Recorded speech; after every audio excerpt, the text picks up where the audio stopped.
Get out of my way, girl. This section isn't for your kind. The sound of tearing fabric echoed through the first-class cabin like a gunshot. I'm not sure. But in these are that valid. moment, Is as there the a problem expensive with our uniform tickets? split at the seams, 16-year-old Dominique Jackson stood taller than she ever had before. The woman attacking her, Heather Windsor, thought she was humiliating just another black flight attendant who didn't belong in first class. She had no idea she was assaulting the daughter of Alexander Jackson, the billionaire CEO who owned the entire airline. And he was watching everything from just 3 rows back. Heather's perfectly manicured nails dug into the navy blue fabric of Dominique's uniform, ripping it from shoulder to waist as passengers gasped in horror. Yet Dominique's eyes never wavered, her posture never broke. The girl simply looked her attacker in the eyes with a dignity that seemed impossible for her 16 years. Time seemed to freeze in that pressurized cabin at 35,000 feet. Some passengers turned away in embarrassment. Others reached for their phones, sensing that something momentous was unfolding. But no one moved to intervene. No one except the unassuming man in seat 5C, who slowly removed his baseball cap and sunglasses, revealing a face that would change everything. The morning of Dominique Jackson's 16th birthday started like no other in their Manhattan penthouse. While most teenagers her age were planning parties or shopping sprees, Dominique sat across from her father at their marble kitchen island with an unusual request that would change everything. "Dad, I don't want a party," she said, her voice steady but her fingers nervously tracing patterns on the counter.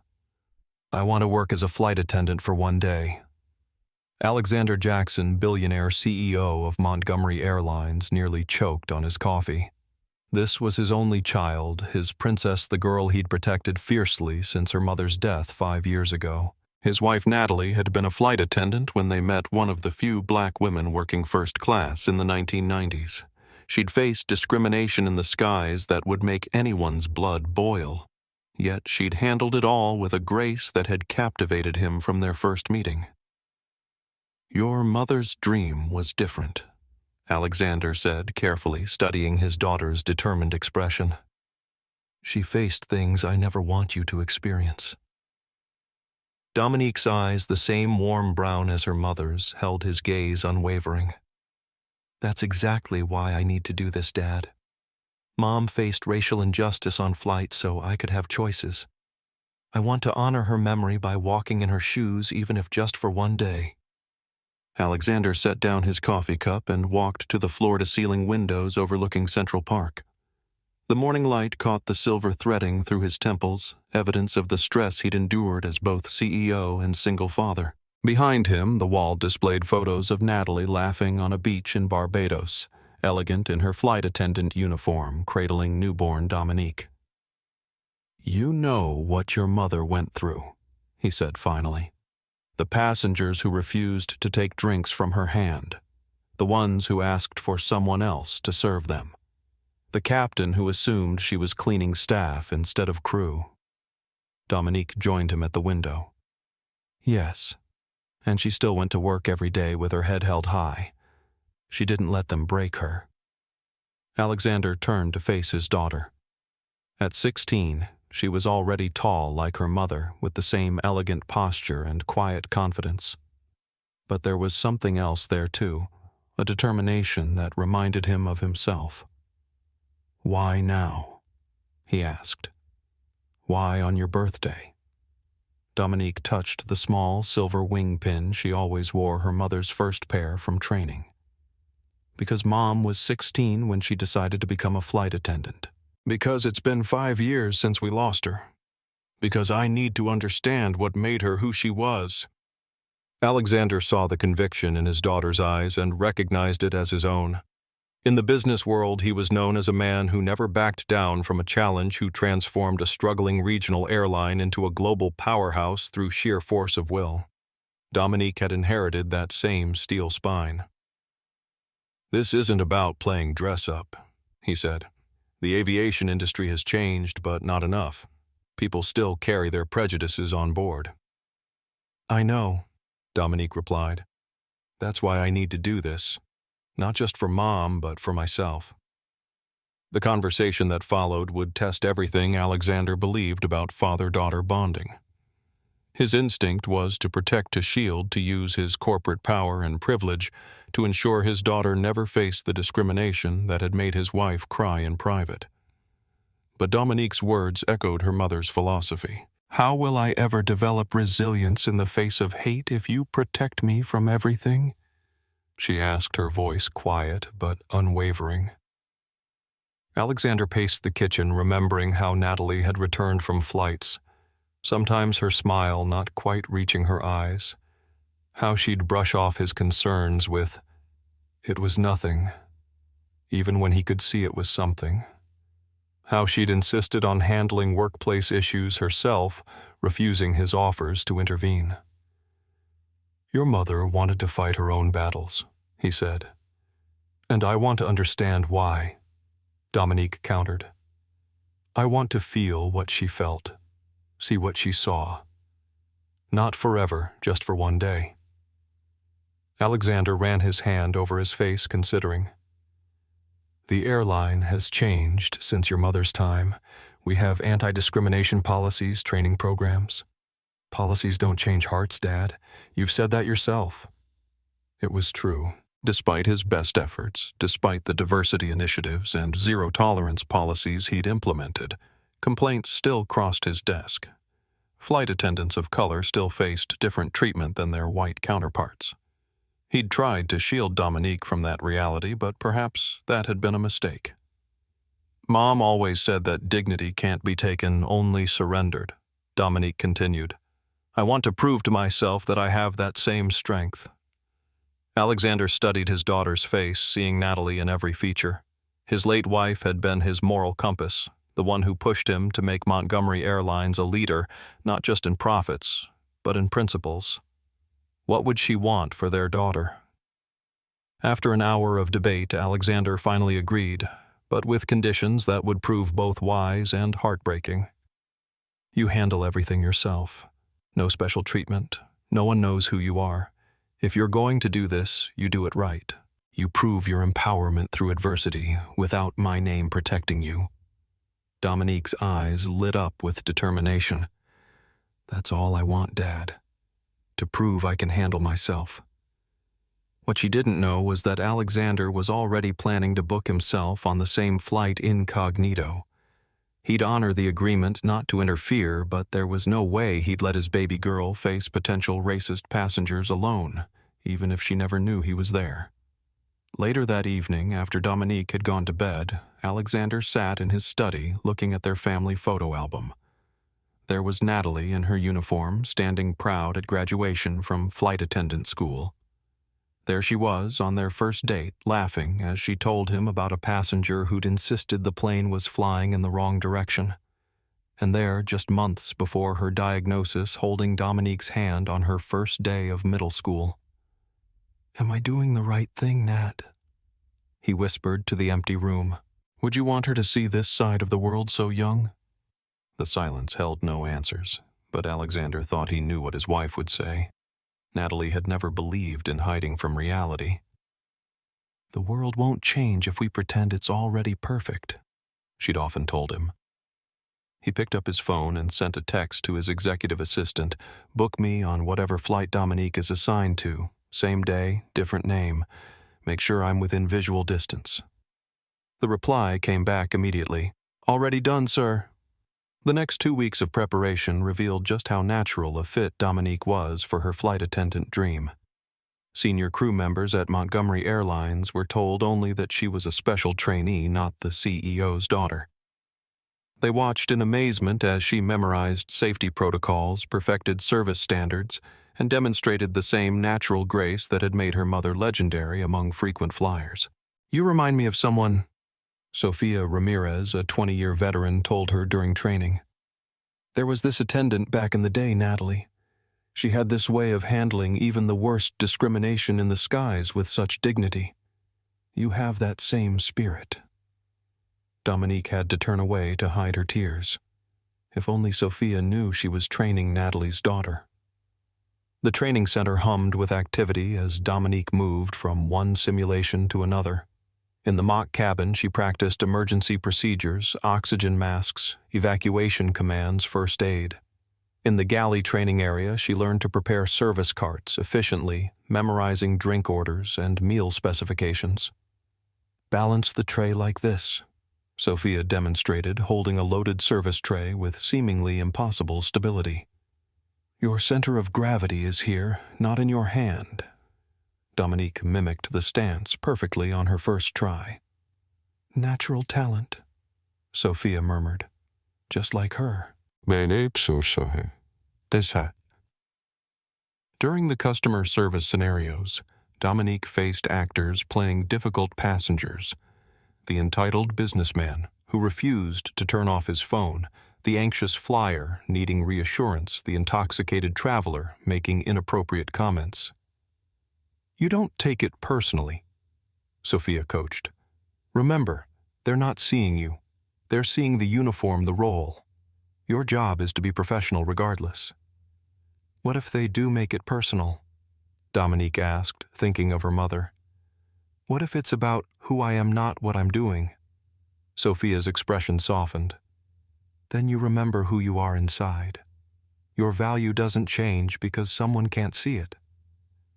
In the aircraft familiarization session, Dominique learned the layout of the Boeing 787 Dreamliner she'd be working on where emergency equipment was stored, how to operate the complex door mechanisms, the location of circuit breakers, and medical kits. "You've studied these planes before," the instructor observed as Dominique correctly identified components without hesitation. She smiled. "My mom used to bring home the aircraft manuals.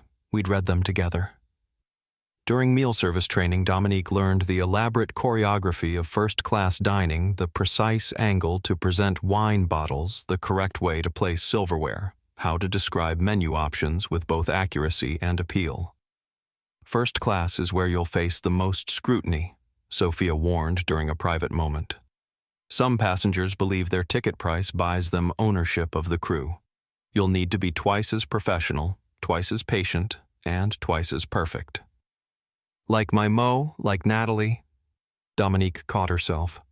Sophia nodded, not noticing the slip. "Exactly like Natalie. She never let them see her sweat, never gave them the satisfaction of knowing they'd gotten to her. But..." She hesitated. "But what?" "But I saw her once in the rear galley after a particularly difficult passenger had spent 3 hours making racially charged comments. She stood there perfectly still, taking deep breaths. When I asked if she was okay, she just said, 'I'm not giving him my dignity.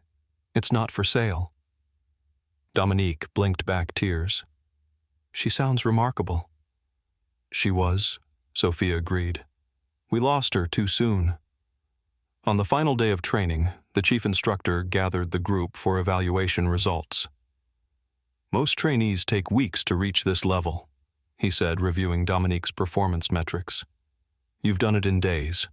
Whatever your goals are in aviation, you have a future here."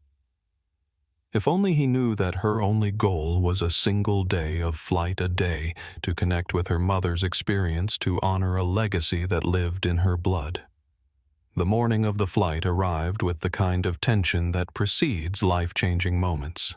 As Dominique stood in front of her mirror, adjusting the Montgomery Airlines uniform, she looked exactly like the photos of her mother from decades ago. The same proud posture, the same determination in her eyes, the same readiness to face whatever came her way. Alexander watched from his home office through the security feed, his heart simultaneously swelling with pride and constricting with fear. His wife had faced racial injustice in first class when such discrimination was even more overt. Had things really changed enough? Was he making a terrible mistake letting his daughter do this? "Grace under pressure is your greatest weapon," Dominique whispered to herself, repeating her mother's mantra. "They can try to break you, but you're unbreakable." She smoothed the navy blue jacket, adjusted the silver wing pin, not her mother's treasured original, which she kept safe at home, but an identical replacement Alexander had sourced for her. The skirt fell precisely to her knees. her shoes polished to a mirror shine. Every detail perfect, just as her mother would have expected. In the kitchen, Dominique's overnight bag waited by the door. Though she would only be working, the outbound flight crew regulations required a change of clothes and essential overnight items. Alexander had arranged for a company car to take her home from Miami once her assignment was complete. "Remember," Alexander said, joining her for a final check, still pretending he wouldn't be on the flight. "If anything happens, anything at all, you call me. Promise." "I promise," she said, though they both knew she wouldn't. This was her journey, her test. Alexander handed her a small box. "I was going to save this for dinner tonight, but I think you should have it now." Dominique opened it to find a delicate silver bracelet with a single charm, a tiny airplane. Inside the plane, visible only when the charm was opened, was a miniature photo of Natalie in her uniform. "She's with you today," Alexander said, his voice thick. "She always is." Dominique hugged him tightly. "Thank you, Dad." After Dominique left for the airport, Alexander put on his disguise. The baseball cap and sunglasses were just the beginning. He added a rumpled button-down shirt jeans that had seen better days and worn loafers as far from his usual bespoke suits as possible. A fake wedding ring and reading glasses completed the transformation. His phone buzzed with a message from his executive assistant. "Ms. Jackson has checked in with crew. You're confirmed on Flight 447, Seat 5C. Security has been briefed on your alias, but instructed to maintain absolute discretion." Alexander took a deep breath. This would be the hardest promise he'd ever kept to watch and not intervene if his daughter faced discrimination. But he understood why it mattered to her. Natalie had faced these battles alone every day with no safety net. Dominique needed to know she had that same strength. He looked at himself in the mirror one last time. Gone was Alexander Jackson, billionaire CEO. In his place stood Alex Johnson, unremarkable business traveler. Just another face in the crowd. Just another passenger on Flight 447. The boarding process for Flight 447 began like any other, but the passenger manifest would prove to be a powder keg of personalities. Heather Windsor strutted through first class like she owned it, her designer heels clicking against the floor, her nose literally lifted in the air. At 53, she was the kind of wealthy socialite who believed her money elevated her above basic human decency. What other passengers didn't know was that Heather had filed 12 complaints against flight attendants in just 6 months, always targeting women of color with accusations that barely masked her racist attitudes. She settled into 2A with a theatrical sigh, immediately pressing the call button before even stowing her Hermes handbag. "This seat feels smaller than last time," she announced to no one in particular. "I'm sure they're cutting corners."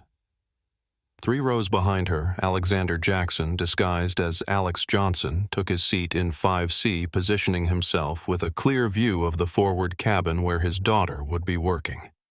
He pretended to be absorbed in a paperback thriller, but his attention remained fixed on the cabin dynamics unfolding around him. Thomas Brooks, a successful black businessman and aviation industry veteran, settled into his first-class seat, 3B, with the quiet confidence of someone who'd earned his place through decades of hard work. At 60, he'd seen enough discrimination in his lifetime to recognize it instantly, but he'd also learned to pick his battles carefully in predominantly white spaces. He nodded politely to Alexander as he passed 2 black men acknowledging each other in a space where they were the minority. Neither knew the other's true identity. Thomas as the CEO of a major telecommunications company, Alexander as the owner of the very plane they sat in. In economy, Gabriela Morales, 7 months pregnant and traveling alone to meet her husband, struggled with her carry-on. Leo Rodriguez, a kind-hearted teacher from Atlanta, immediately jumped up to help. "Please let me," he offered easily, lifting her bag into the overhead bin. "You should be careful in your condition." "Thank you," Gabriela said gratefully, easing herself into her seat. "My husband was supposed to travel with me, but he got called to his new job early." "Where's he stationed?" Leo asked. Naval Air Station in Key West, she replied proudly. He's an aircraft mechanic. Leo smiled. Then you're in good hands on this flight, probably safer than driving to the grocery store. Meanwhile, the flight crew prepared for departure. Michael Wilson, the 35-year-old lead flight attendant, reviewed the manifest with barely concealed boredom. This was just another day, another flight, another 6 hours of catering to passengers who treated him like a servant. "We've got a trainee today," he told Sofia Ramirez, gesturing toward the galley where Dominique was meticulously checking equipment. "Jackson. She'll shadow you in economy first, then rotate to first for the meal service." Sofia glanced at Dominique with approval. "She's good. Best trainee I've seen in years." Michael shrugged. "Just keep her out of trouble. Last thing we need is complaints." Sofia bristled at his attitude but said nothing. After 20 years in the air, she'd learned to choose her battles carefully. Dominique emerged from the galley, her uniform pristine, her smile professional but warm. She started in economy, helping Gabriella get comfortable ensuring elderly passengers had everything they needed, her natural warmth immediately winning hearts. "Thank you, sweetheart," an older black woman said, patting Dominique's hand.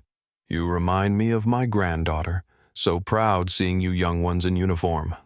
The words filled Dominique with purpose. This was why her mother had endured so much to open doors for the next generation, fighting for equality in every space, including the skies. As boarding completed, Dominique assisted with the final checks, demonstrating a thoroughness that impressed even the most experienced crew members. She moved with confidence, her mother's grace evident in every gesture. "You're a natural," Sofia whispered as they prepared the beverage cart. "Like you've been doing this for years." Dominique smiled, thinking of the stories her mother had shared, the unofficial lessons that had seeped into her consciousness since childhood. "I had a good teacher." But the moment Dominique was assigned to rotate through first class, the atmosphere changed like a storm front moving in. Heather Windsor's eyes narrowed the instant she saw the young black attendant enter what she considered her domain. "Since when do they let teenagers serve in first class?"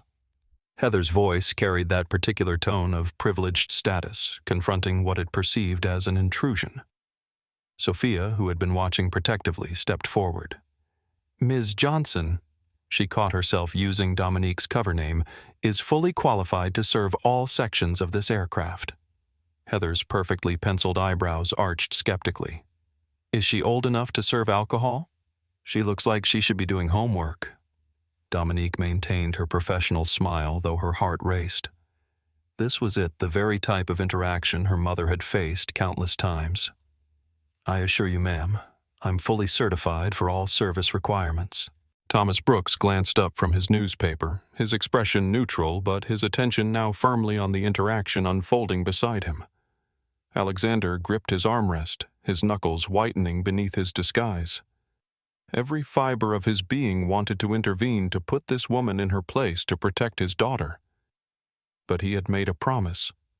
This was Dominique's moment to handle on her own. As Dominique moved deeper into first class, the tension followed her like a shadow. Some passengers smiled warmly, others regarded her with the same skepticism as Heather. But Dominique kept her head high, her movements precise, embodying her mother's philosophy, dignity above all. Little did she know that in just 45 minutes that dignity would face its greatest test. "Excuse me," Heather Windsor's voice sliced through the cabin ambiance as Dominique approached with the pre-departure beverage tray. "I specifically asked for the experienced flight attendant." Dominique paused, maintaining her professional demeanor. "I'd be happy to assist you, Ms. Windsor. What can I get for you today?" Heather made a show of looking Dominique up and down, her gaze lingering judgmentally on the young woman's face. "How long have you been doing this job? A week?" "I'm fully trained and certified," Dominique replied evenly, avoiding the specifics of her unique situation. "Would you care for a pre-departure beverage? We have champagne orange juice or water." "I doubt you know the difference between champagne and sparkling wine," Heather said, loudly enough for nearby passengers to hear. "Bring me Sophia," I want someone who knows what they're doing." Thomas Brooks lowered his newspaper slightly, his attention now fully captured by the exchange. Alexander shifted in his seat, forcing himself to remain in character despite the rising anger he felt. Sophia, who had been monitoring from nearby, stepped forward smoothly. "Is there a problem?" Heather gestured dismissively toward Dominique. "I prefer to be served by someone with experience. No offense to the trainee." The pause before trainee hung in the air, loaded with unspoken implications. "Ms. Johnson is providing excellent service to our first-class passengers," Sophia replied firmly. "I'm supervising, but she's fully capable of handling your requests." Dominique stood perfectly still, her mother's voice echoing in her memory. "Never let them see you flinch?" "Fine." Heather sighed dramatically. "I'll have the champagne. The real champagne, not whatever you usually serve to people who don't know any better." Dominique nodded. "Of course, Ms. Windsor. We're serving Veuve Clicquot today." A flicker of surprise crossed Heather's face. Clearly, she hadn't expected Dominique to know the brand. "At least they taught you the names," she muttered. As Dominique moved to retrieve the champagne, she passed Thomas, who gave her a subtle nod of encouragement. It was a small gesture, but it bolstered her resolve.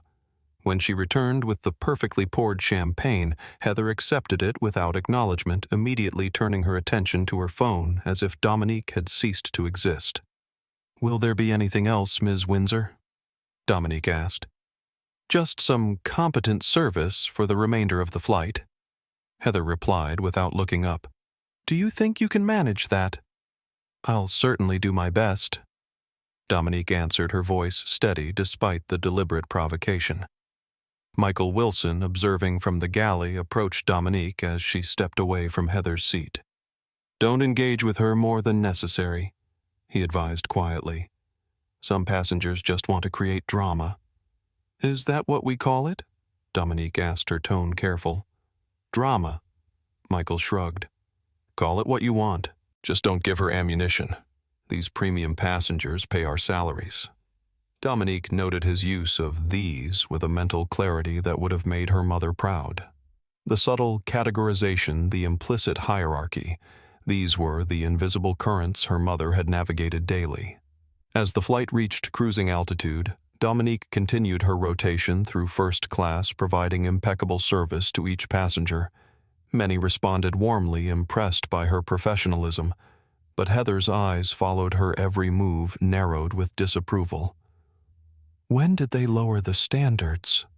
Heather whispered loudly to the passenger beside her, a middle-aged white man who looked uncomfortable with her commentary. "I remember when flight attendants had to meet certain criteria." Alexander clenched his jaw, pretending to be absorbed in his book. He'd heard comments like this throughout his career, the thinly veiled racism that people thought they could get away with when they believed no one important was listening. It took every ounce of his self-control not to identify himself and put Heather Windsor in her place. Thomas Brooks, however, had reached his limit. "Excuse me," he said, turning slightly toward Heather. "I couldn't help overhearing. What criteria exactly are you referring to?" Heather blinked, caught off guard by the direct challenge. "Well, experience, obviously, professionalism, maturity." "Interesting," Thomas replied, "because from what I've observed, the young lady is exhibiting all those qualities admirably." Heather flushed. "You're entitled to your opinion." "As are you," Thomas said pleasantly, though perhaps with less volume. The cabin settled into an uneasy quiet as Dominique continued her duties, moving with the practiced efficiency she'd inherited from her mother. But the encounter with Heather had only just begun, and the worst was yet to come. In the galley, Sophia squeezed Dominique's shoulder supportively. "You're handling her beautifully. Don't let her shake you." Dominique nodded, thinking of her mother facing these same battles day after day, year after year. "I won't. Your mom would be proud," Sophia said, then caught herself. "I mean, whoever taught you would be proud." Dominique smiled, the irony bittersweet. "Thank you.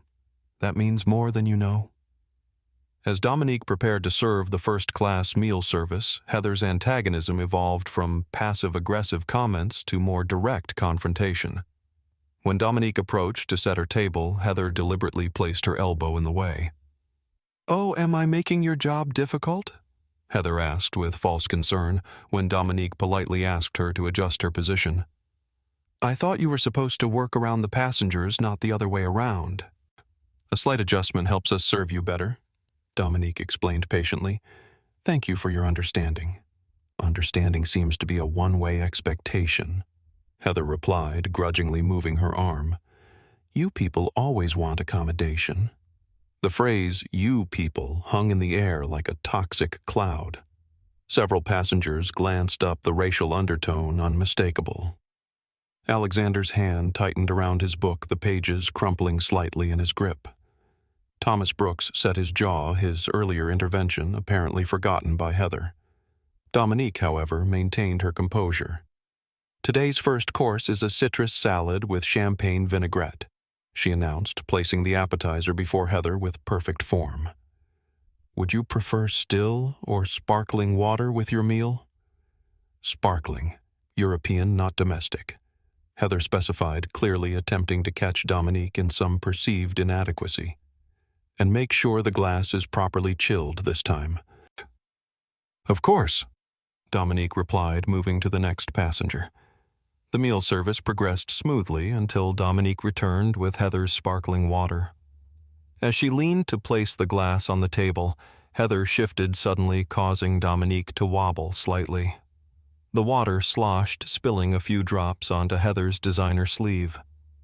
"Look what you've done," Heather exclaimed loud enough for the entire cabin to hear. "This is a $3,000 blouse." "I apologize for the spill," Dominique said, immediately reaching for a napkin. "Let me help." "Don't touch me," Heather snapped, recoiling. "You've done enough damage. Where's your supervisor? This level of incompetence is unacceptable."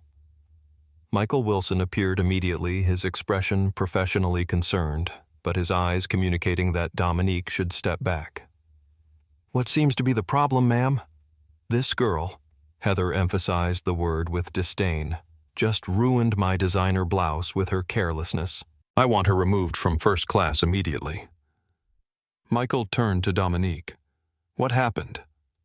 Before Dominique could explain, Thomas Brooks spoke up. "The passenger moved suddenly as the drink was being served," he stated matter-of-factly. "I was watching. It was hardly the flight attendant's fault."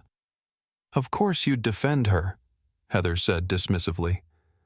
"But I know what I experienced." Alexander shifted in his seat, his disguise suddenly feeling suffocating. The scene unfolding before him was exactly what he'd feared, his daughter being subjected to the same treatment that had broken his wife's heart so many times. Michael looked uncomfortable, caught between defending his crew member and appeasing a difficult first-class passenger. "Perhaps you could assist in economy for a while," he suggested quietly to Dominique. "That's right. Send her back where she belongs," Heather said with a triumphant smile. "First class requires a certain standard."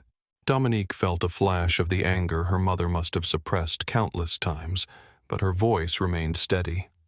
"I'm happy to continue wherever I'm needed." Sophia approached, having overheard the exchange. "I need Dominique's assistance with the meal service," she said firmly. "As the senior flight attendant, I believe she's performing excellently." Michael hesitated, then nodded reluctantly. "Continue as assigned, then.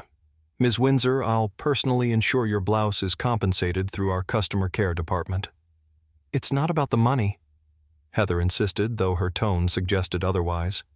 "It's about maintaining standards. When I pay for first class, I expect first-class service from appropriate personnel." The loaded word appropriate wasn't lost on anyone within earshot.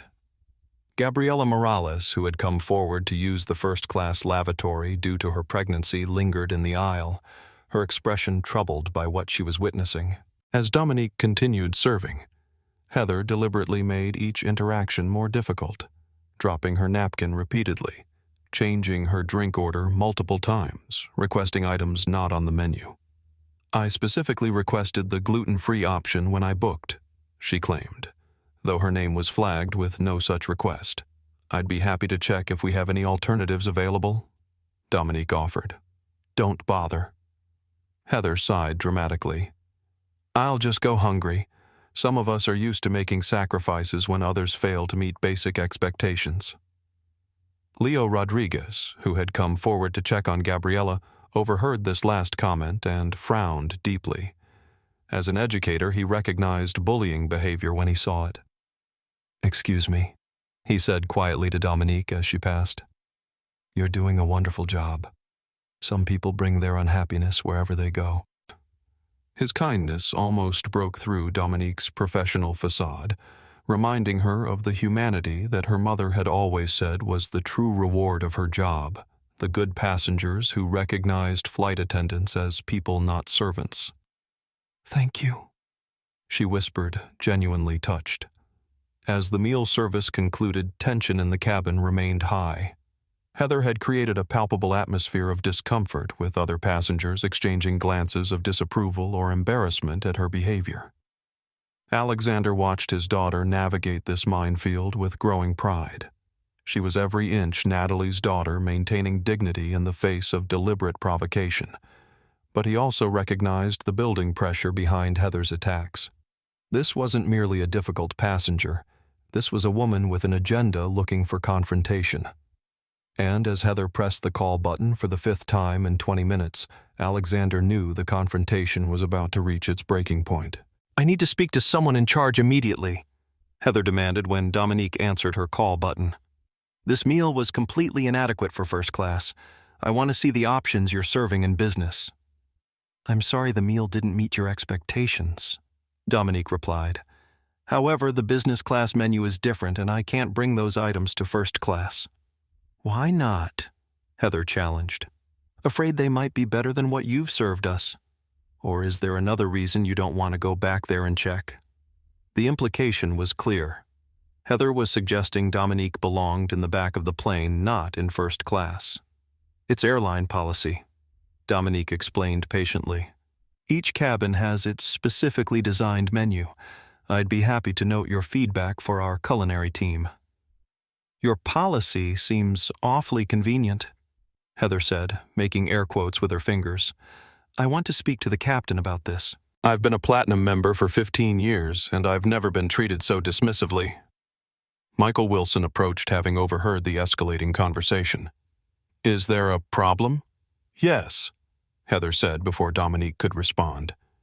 "This girl is refusing a simple request to see the business class menu options. I'm beginning to think there's a personal reason she's being so difficult with me." "Ms. Johnson is following standard procedure," Michael explained, though his tone lacked conviction. "Each cabin's service is predetermined." "So you're taking her side?" Heather's voice rose. "Is that how Montgomery Airlines treats its highest-tier passengers now, prioritizing inexperienced staff over loyal customers?" Passengers throughout the cabin were now openly watching the confrontation. Thomas Brooks set his tablet aside, his full attention on the scene unfolding. Alexander shifted to the edge of his seat, every muscle tense with the effort of restraining himself from intervention. "No one is taking sides," Michael assured her quickly. "Customer satisfaction is our priority. What can we do to improve your experience today?" Heather pointed directly at Dominique. "You can remove her from first class. I don't feel comfortable with her serving me." "Based on what grounds?" Sophia asked, joining the conversation with a professional but firm tone. "Based on her attitude, her incompetence, and her obvious bias against me," Heather declared. "Just look at how she's standing there judging me." Dominique, who had maintained a neutral expression throughout, blinked in surprise at the accusation. "I assure you I'm not—" she began. "Don't interrupt me," Heather snapped, rising suddenly from her seat.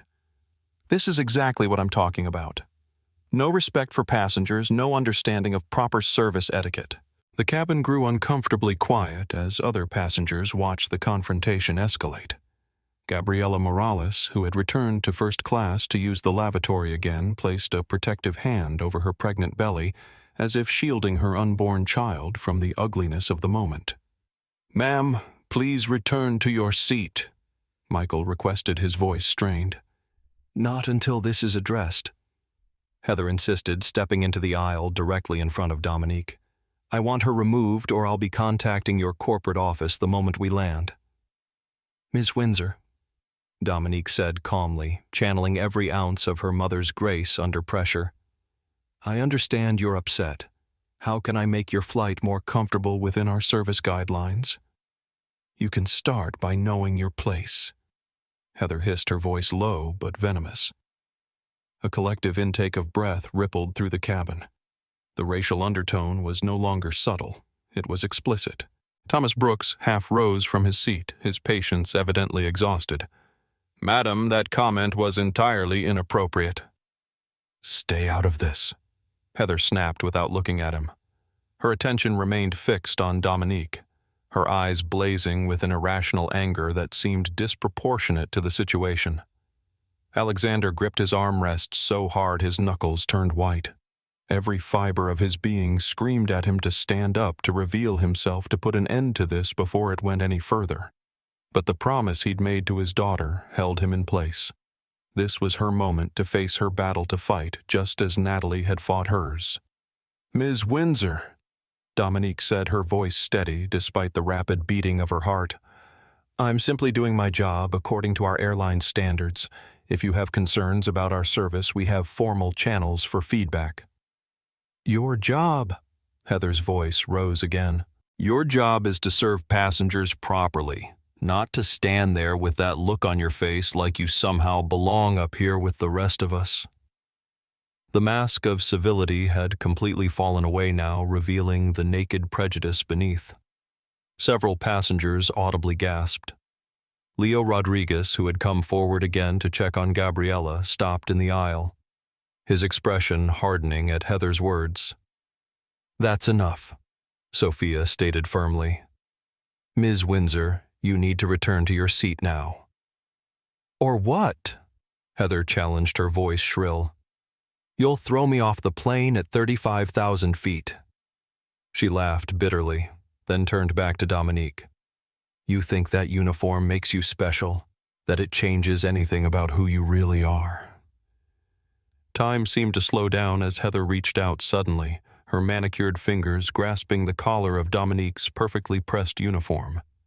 "This doesn't belong on you." The sound of tearing fabric echoed through the cabin as Heather yanked downward, ripping Dominique's uniform jacket from collar to waist. Buttons scattered across the aisle as the pristine navy material split open, exposing the white blouse underneath. For one eternal moment, the entire cabin froze in shock. Then chaos erupted. "Oh my God!" Gabriela cried out, her hands covering her mouth.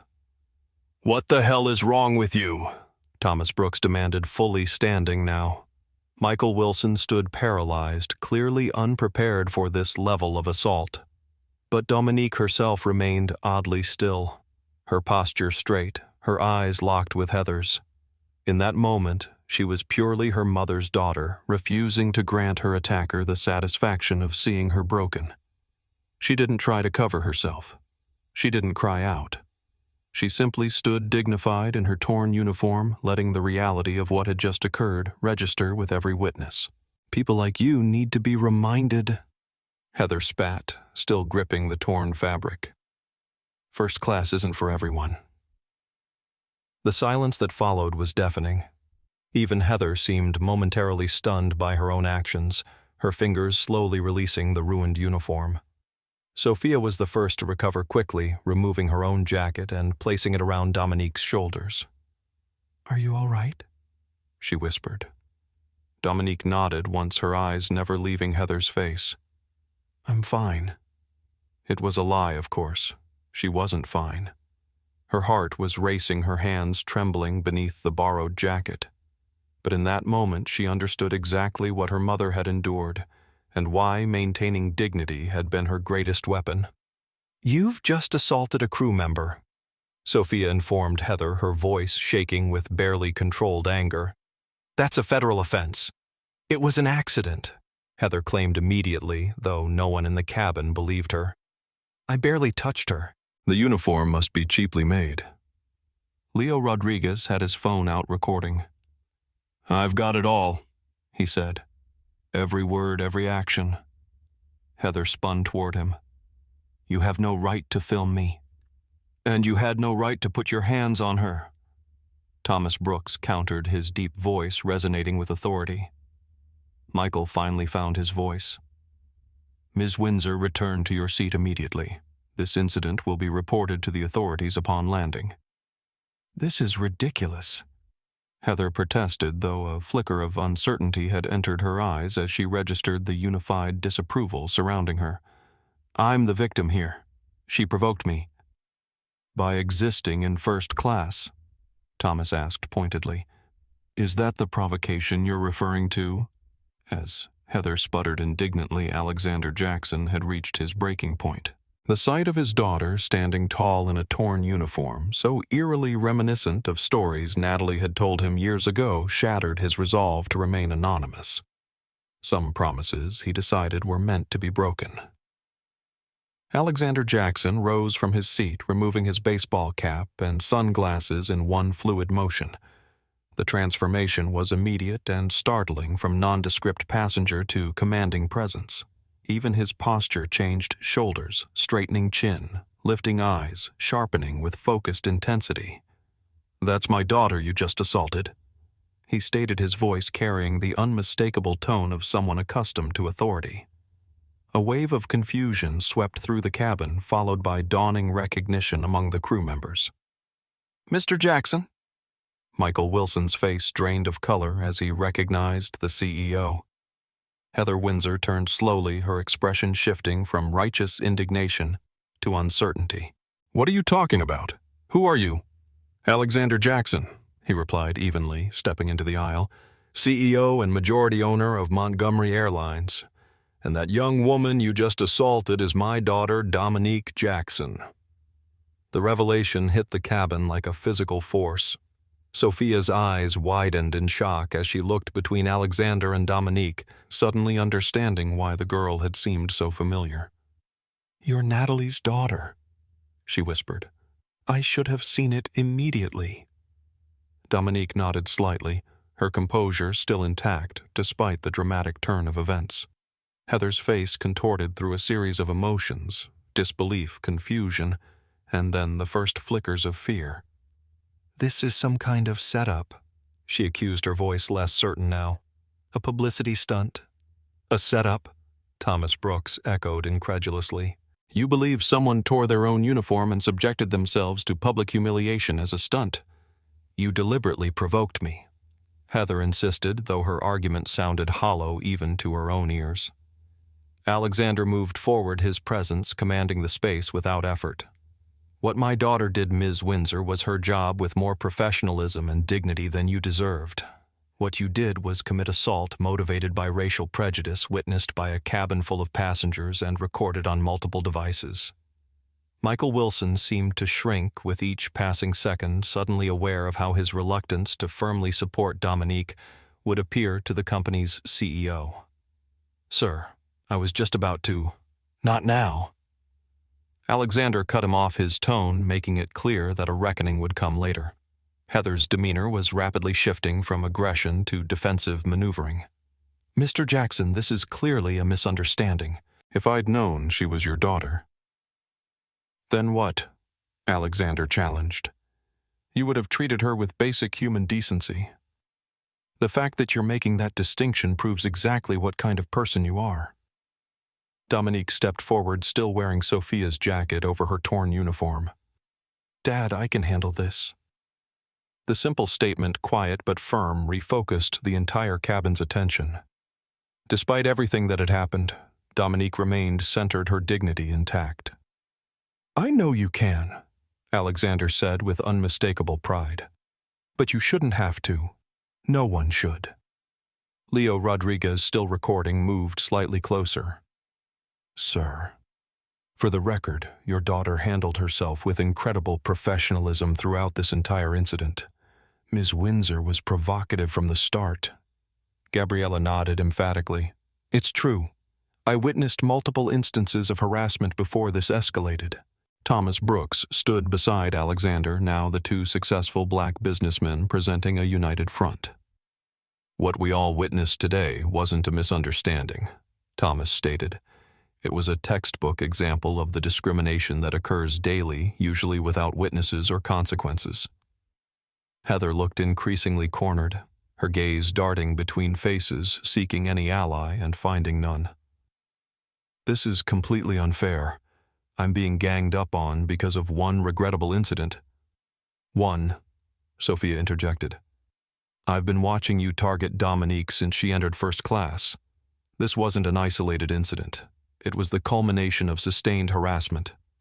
Alexander turned to Michael. Contact the captain. Inform him we'll need law enforcement meeting the aircraft upon landing.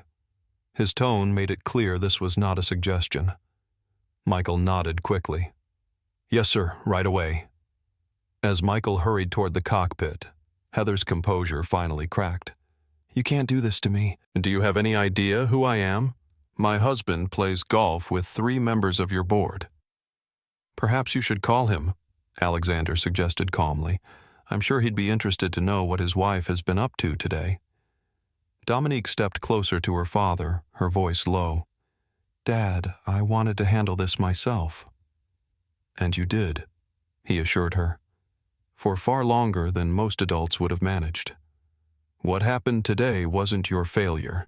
It was the failure of a system that still allows people like Ms. Windsor to believe their money grants them immunity from basic human decency. The captain's voice came over the intercom. Ladies and gentlemen, this is your captain speaking. Due to an incident in the cabin, we will be diverting to Charleston International Airport, where we'll be met by authorities. Please remain seated with your seatbelts fastened. We anticipate landing in approximately 20 minutes. A murmur rippled through the cabin as passengers processed this development. Heather sank back into her seat, the reality of her situation finally sinking in. This is completely unnecessary, she protested, though with notably less conviction. I'm willing to apologize if that's what it takes to resolve this. An apology might have sufficed before you physically assaulted my daughter, Alexander replied. Now it's a matter for the authorities. Sophia guided Dominique toward the galley. Come with me. I have a spare blouse in my bag that should fit you. As they stepped away, Alexander turned to address the cabin at large. Ladies and gentlemen, I apologize for the disruption to your travel today. Montgomery Airlines will ensure everyone reaches their final destination, regardless of connections missed due to this diversion. My staff will be contacting each of you personally to arrange compensation for the inconvenience. The response from the cabin was surprisingly supportive. Several passengers nodded in understanding, a few even offered quiet applause. Thomas Brooks extended his hand to Alexander. Thomas Brooks, Horizon Telecommunications. Alexander shook it firmly. I know who you are, Mr. Brooks. Your reputation precedes you.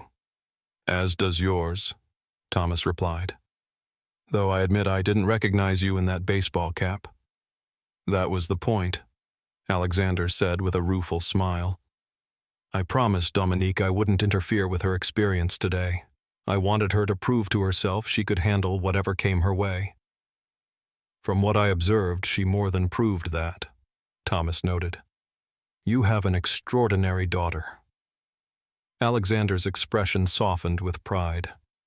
She's her mother's daughter in every way that matters. As the plane began its descent toward Charleston, Dominique returned to the cabin in a borrowed blouse, her posture still impeccable, her expression composed. The torn uniform jacket had been carefully folded and placed in an airline garment bag, evidence of what had transpired, but also a symbol of something more, the visible cost of invisible battles fought daily by people like her mother. Alexander watched his daughter resume her duties, checking seatbelts and securing the cabin for landing despite everything that had happened, and he knew with absolute certainty that Natalie would be proud beyond words. The jetway at Charleston International Airport was lined with uniformed officers when Flight 447 finally docked at the gate.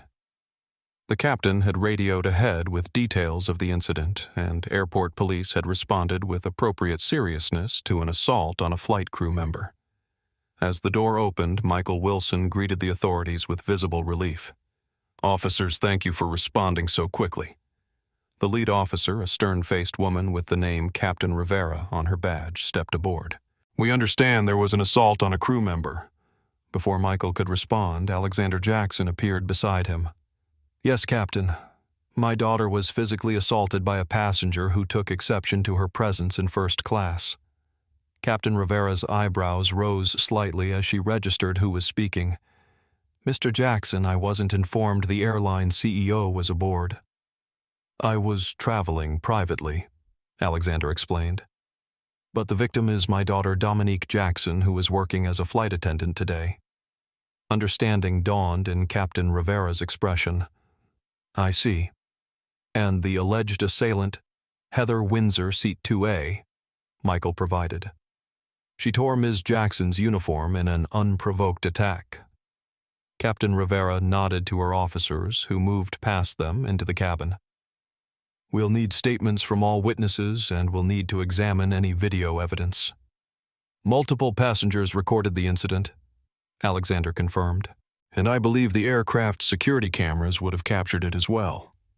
As the officers proceeded to first class, the tension in the cabin was palpable.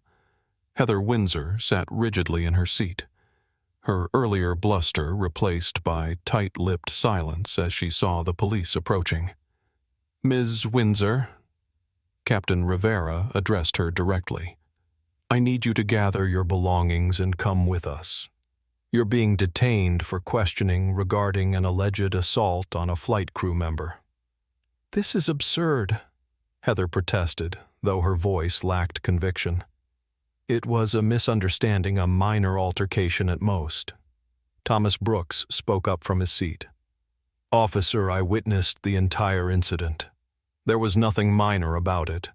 Ms. Windsor deliberately grabbed and tore the flight attendant's uniform after making numerous racially charged comments." Leo Rodriguez stepped forward. "I have video of the assault," he offered, holding up his phone, "and the harassment that preceded it." Captain Rivera nodded to one of her officers. "Please collect that evidence and take a statement from this gentleman." As Heather was escorted from the aircraft, her face flushed with humiliation, passengers throughout the cabin watched in solemn silence. For many, this was the first time they'd witnessed someone facing immediate consequences for behavior that too often went unpunished. Dominique stood in the galley, observing the proceedings with composed dignity. Sophia remained beside her, a protective presence that reminded Alexander of the countless times senior flight attendants had sheltered Natalie from similar situations. "Are you okay?" Alexander asked his daughter quietly. Dominique nodded. "I understand now," she said. "What Mom dealt with, why she never wanted to talk about it at home." Alexander's throat tightened with emotion. "She wanted to protect you from this reality for as long as possible." "But she couldn't protect me forever," Dominique replied. "No one can. That's why I needed to experience it for myself, to know I could face it with the same strength she did." Their conversation was interrupted as Captain Rivera approached. "Ms. Jackson will need your statement as well, and will need to document the damage to your uniform as evidence." "Of course," Dominique agreed. "Whatever you need."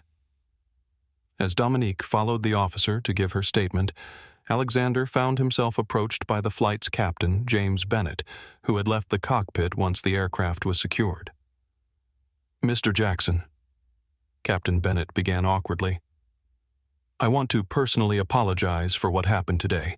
Had I been informed earlier—" "That's precisely the problem, isn't it?" Alexander interrupted. "The fact that it required my presence, my position for this incident to be taken seriously." Captain Bennett had the grace to look discomforted. "Sir, I assure you."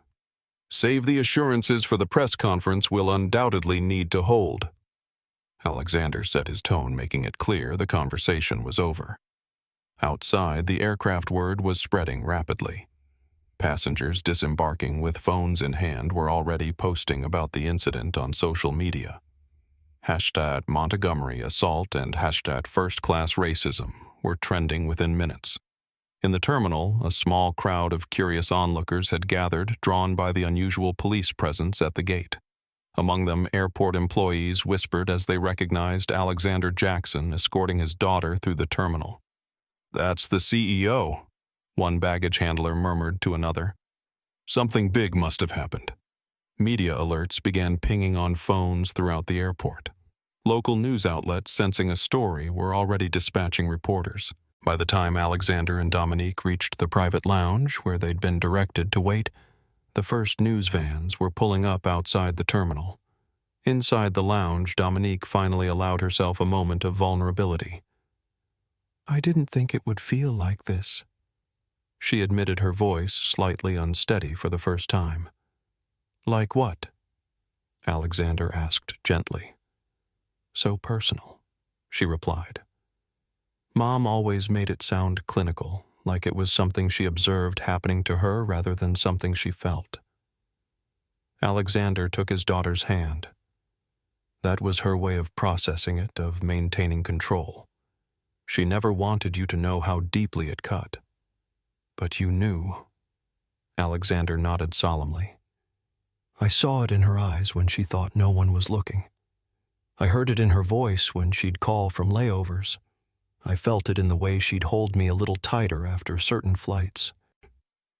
A knock at the door interrupted them as Thomas Brooks entered, followed by Captain Rivera. "Sorry to intrude," Thomas said. "I've given my statement, but I wanted to check on you both before I continue my journey." "Mr. Brooks," Alexander acknowledged with genuine appreciation.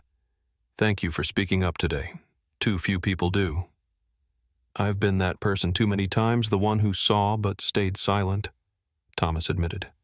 "It doesn't sit well with the conscience." Captain Rivera cleared her throat. "Ms. Jackson, we've collected statements from 12 passengers and 3 crew members. The evidence is overwhelming. Ms. Windsor is being charged with assault interference with a flight crew and potentially hate crime enhancements pending review by the prosecutor's office." "Hate crime?" Dominique repeated, sounding startled. "Her comments before the assault make the racial motivation clear," Captain Rivera explained. "And given the current federal emphasis on prosecuting bias-motivated incidents in commercial aviation, the U.S. Attorney's Office has expressed immediate interest in the case." As this information sank in, Dominique's phone buzzed with an incoming call. The screen displayed Sophia Ramirez. "May I take this?" she asked Captain Rivera, who nodded. "Sophia," Dominique answered. "Dominique." Sophia's voice was filled with emotion. "I just wanted to say, I should have recognized you immediately. You look so much like her. Natalie was my mentor when I started flying. She's the reason I survived my first year." Tears welled in Dominique's eyes. "She never told me that." "There's so much she probably never told you," Sophia said. "She protected everyone around her, her trainees, her flying partners, her family. But today, watching you stand there with that same strength, it was like seeing her again." As Dominique spoke with Sophia, Alexander's own phone was inundated with notifications. The Montgomery Airlines public relations team board members, legal counsel, all demanding information, all requiring immediate decisions.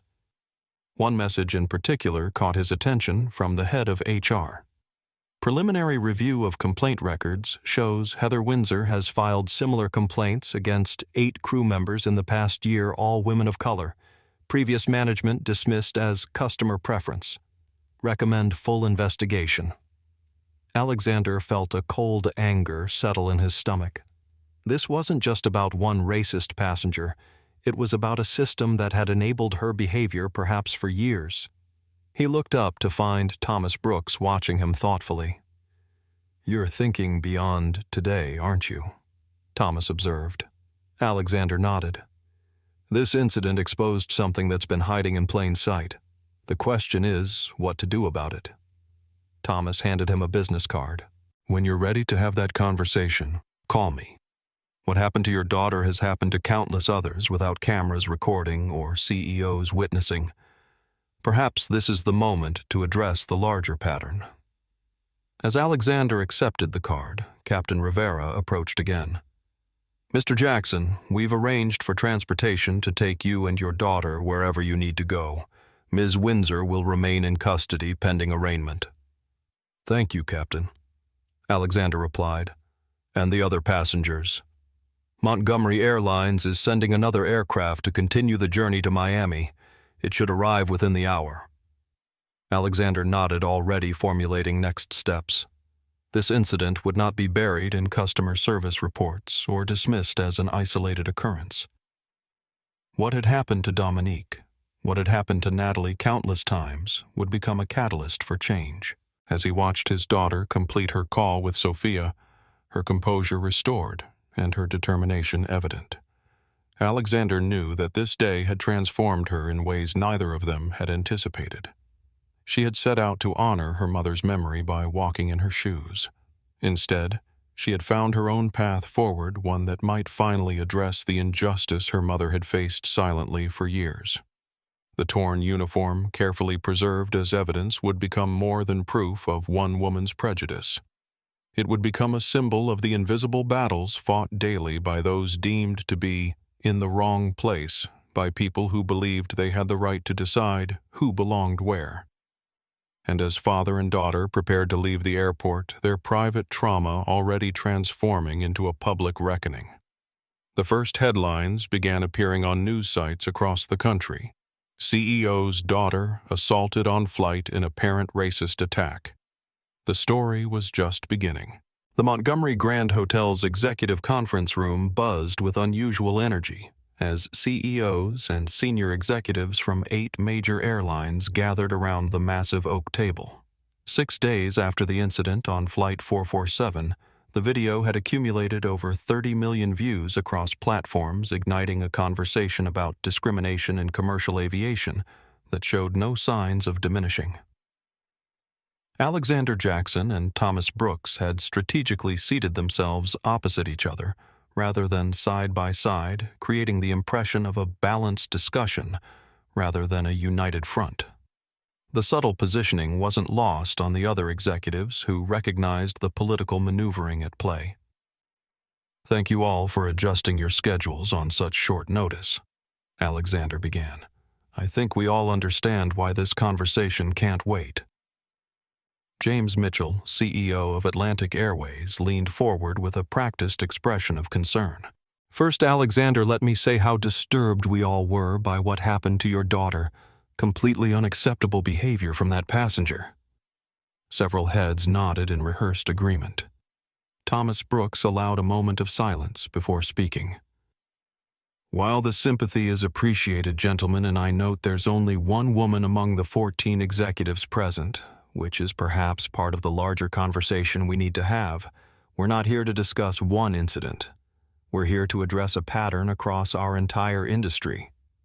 The atmosphere in the room shifted perceptibly as executives exchanged glances. This wasn't going to be the damage control session some had anticipated. What pattern exactly are you suggesting? Asked William Turner of Western Pacific Airlines, his tone carefully neutral. Alexander slid folders across the table to each participant. Over the past week, Montgomery Airlines has conducted an internal audit of our complaint handling procedures. What we discovered was deeply troubling, a consistent pattern of dismissing, downgrading, or reclassifying complaints involving discriminatory behavior, particularly when those complaints involved high-value customers.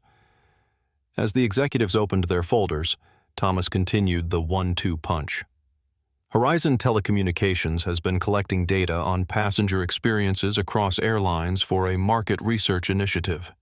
When we cross-referenced complaints related to discriminatory treatment with official airline responses, we found an industry-wide discrepancy that cannot be explained by coincidence. The room remained silent as the implications sank in. These weren't vague accusations. These were data-driven revelations that could potentially expose every airline represented to significant legal and public relations challenges. Elena Rivera, The lone female CEO present, representing Suncoast Airlines, was the first to respond.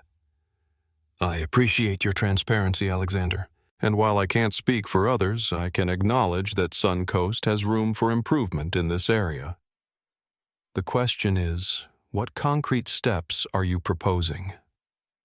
Before Alexander could answer, the conference room door opened and Sofia Ramirez entered, followed by 3 other flight attendants from different airlines, a deliberate representation of frontline perspectives. "I've invited these crew members to join us," Alexander explained, "because any solution developed without input from those most directly affected will be inadequate at best." The addition of crew members to an executive-level meeting was unprecedented, and the discomfort among some CEOs was palpable. This was not how these discussions typically proceeded. "With respect," William Turner objected, "some of the matters we need to discuss involve sensitive corporate policies that aren't appropriate for the very people those policies impact most directly." Thomas interrupted smoothly. "That mindset is precisely what created this situation, Mr. Turner. Decisions made in rooms exactly like this one, excluding the voices of those who live with the consequences." Over the next 2 hours, the conversation evolved from defensive positioning to reluctant acknowledgement to finally constructive dialogue. Sophia and the other flight attendants shared experiences that clearly resonated beyond their individual airlines: the unwritten rules about appeasing certain passengers, the fear of reporting incidents, the lack of support from management when they did stand firm against discriminatory behavior. "The issue isn't a lack of formal policies," Sophia explained. "Every airline represented here has anti-discrimination statements. The issue is implementation. What happens when those policies conflict with revenue priorities?" Alexander built upon this foundation, outlining a 3-point proposal developed in consultation with Thomas and other industry veterans. First, a standardized system for tracking and addressing discrimination complaints with transparent reporting, accessible to regulatory agencies and the public. Second, revised training protocols for all customer-facing staff, emphasizing both their right and responsibility to enforce respectful treatment standards regardless of a passenger's status. Third, and most controversially, an industry-wide agreement to share information about passengers with documented patterns of discriminatory behavior similar to existing security watch lists. "You're essentially proposing a blacklist based on behavioral complaints," observed James Mitchell, his tone skeptical. "The legal implications alone are far less significant than the legal implications of continuing to enable discriminatory behavior," Thomas countered. "Or have we forgotten that Ms. Windsor is currently facing federal charges that could have been prevented if her previous pattern of behavior had been properly addressed?" The debate continued, with executives raising concerns about implementation costs, potential customer backlash, and competitive disadvantages if adoption wasn't universal. Yet gradually, the momentum shifted toward acknowledgement that some form of coordinated response was necessary, if not from ethical conviction, then from pragmatic recognition of changing public expectations. As the meeting concluded, 7 of the 8 airlines represented had committed to participate in a joint task force to develop formal recommendations, with only Western Pacific declining to join immediately. In the hallway outside the conference room, Alexander found himself approached by Elena Rivera. "That was impressive maneuvering," she said quietly. "Getting us all in the room before anyone could formulate a unified pushback strategy." Alexander smiled slightly. "Sometimes leadership requires creating momentum before resistance can organize." "Your daughter," Elena continued. "How is she handling all this?" "Better than anyone could reasonably expect," Alexander replied. "She's already thinking beyond her own experience, focusing on how to create meaningful change." Elena nodded thoughtfully. "I'd like to meet her sometime. Young women with that kind of clarity and purpose are rare." "I think she'd appreciate that," Alexander agreed. She's beginning to understand the importance of visible role models in traditionally exclusive spaces. As the executives dispersed, Sophia and the other flight attendants remained behind with Alexander and Thomas debriefing on the outcomes and next steps.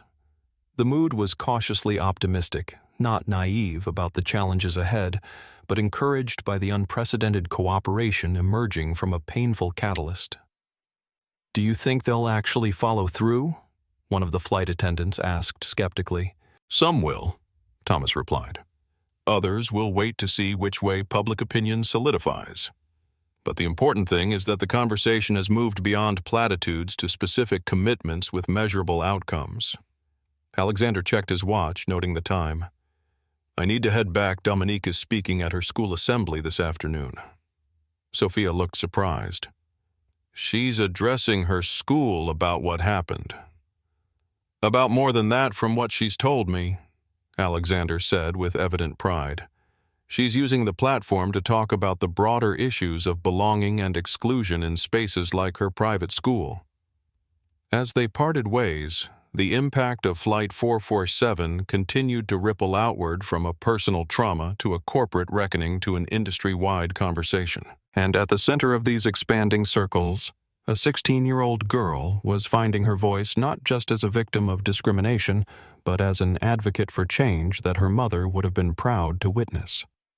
Meanwhile, across town, Dominique stood in the wings of her school auditorium, waiting to address her peers.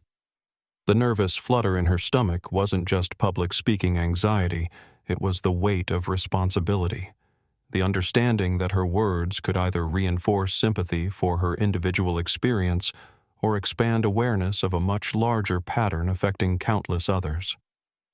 "You belong wherever you choose to stand," she whispered to herself, channeling her mother's strength as she prepared to step into the spotlight not just as Alexander Jackson's daughter or the girl from the viral video, but as herself, Dominique Jackson, finding purpose in pain and determined to create meaning from what had happened to her on Flight 447. "Accountability without action is just performative," Alexander Jackson declared standing before a packed press conference at Montgomery Airlines headquarters. 2 weeks had passed since the incident on Flight 447, and the company was finally ready to unveil its comprehensive response. Behind him, a diverse group of executives, flight attendants, and industry representatives created a visual statement of collaborative commitment.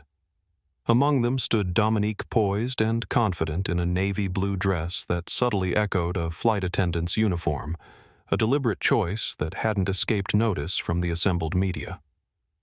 "Today, Montgomery Airlines is announcing the Jackson Initiative," Alexander continued, "a multifaceted program designed to address discrimination in air travel at every level from passenger behavior to crew training to corporate policy." He outlined the initiative's core components. First, a complete overhaul of how discrimination complaints were categorized, tracked, and addressed with quarterly public reporting of aggregate data. Second, mandatory training for all staff, not just flight crews, but gate agents, customer service representatives, and management on recognizing and responding to discriminatory behavior. Third, a passenger code of conduct with clear consequences for violations regardless of the passenger's status or spending level. Fourth, the creation of an independent oversight board comprised of civil rights experts, industry veterans, and passenger advocates to ensure accountability and continuous improvement. But perhaps most importantly, Alexander emphasized, we're establishing a scholarship program in honor of Natalie Jackson, my late wife and Dominique's mother, who served as a flight attendant on these very routes for 15 years, often facing the same discrimination that our daughter experienced. At the mention of her mother, Dominique felt a wave of emotion. This aspect of the initiative had been her suggestion, transforming pain into opportunity for others. The Natalie Jackson Scholarship will provide full education funding for children of flight attendants pursuing careers in aviation hospitality or civil rights law, Alexander explained. Because long-term change requires not just policies, but people committed to a more equitable future. As the press conference continued, reporters pressed for specifics on how the initiative would be implemented and measured. Alexander fielded most questions, but occasionally deferred to Sophia Ramirez or Thomas Brooks, who had joined as a strategic partner through Horizon Telecommunications. When a reporter directly addressed Dominique, "How do you feel about this initiative bearing your family name?" she stepped forward with composed confidence. "The Jackson Initiative isn't about my family's name," she replied thoughtfully. "It's about acknowledging that what happened to me happens to countless others who don't have the platform I've been given. My mother faced similar discrimination throughout her career, often without cameras recording or CEOs witnessing. This initiative honors her resilience and extends it to everyone who deserves dignity in these shared spaces." Her articulate response earned appreciative nods from the assembled executives. At 16, Dominique was demonstrating a poise and perspective that belied her years, further evidence of Natalie's lasting influence. Following the press conference, the real work began. Alexander had assembled a dedicated team to implement the initiative led by Sophia Ramirez, who had been promoted to the newly created position of Vice President of Passenger Equity and Crew Advocacy. "Your first priority," Alexander instructed Sophia and her team, "is conducting a comprehensive review of every discrimination complaint filed in the past 3 years. I want to know how they were handled, what patterns exist, and who made the decisions to dismiss or downgrade legitimate concerns." Sophia nodded, understanding the magnitude of the task. "We've already begun preliminary analysis. The results are illuminating." "Illuminating is a polite word for disturbing," added Vanessa Rodriguez from HR, who had joined Sophia's team. "We're finding that complaints were routinely reclassified based on the passenger's membership tier. Platinum members' behavior was almost never categorized as discriminatory, regardless of the evidence." Alexander's expression hardened. "I want names. Every executive who authorized this approach, every manager who implemented it. This wasn't just a system failure, it was individual decisions made by people who prioritized revenue over respect." The accountability aspect of the initiative proved most challenging. Some long-serving executives resisted the implication that they had enabled discrimination, arguing they were simply following established customer service protocols. "With all due respect, sir," protested Senior Vice President James Wilson during a particularly tense meeting, "what you're characterizing as enabling discrimination was standard practice across the industry. Premium passengers receive additional consideration, that's the nature of the business." "Additional consideration in service delivery is appropriate," Alexander countered firmly. "Additional tolerance for abusive behavior is not. And let's be clear about what additional consideration often meant in practice, allowing wealthy passengers to request crew members based on appearance, race, or accent without calling it what it was: discrimination."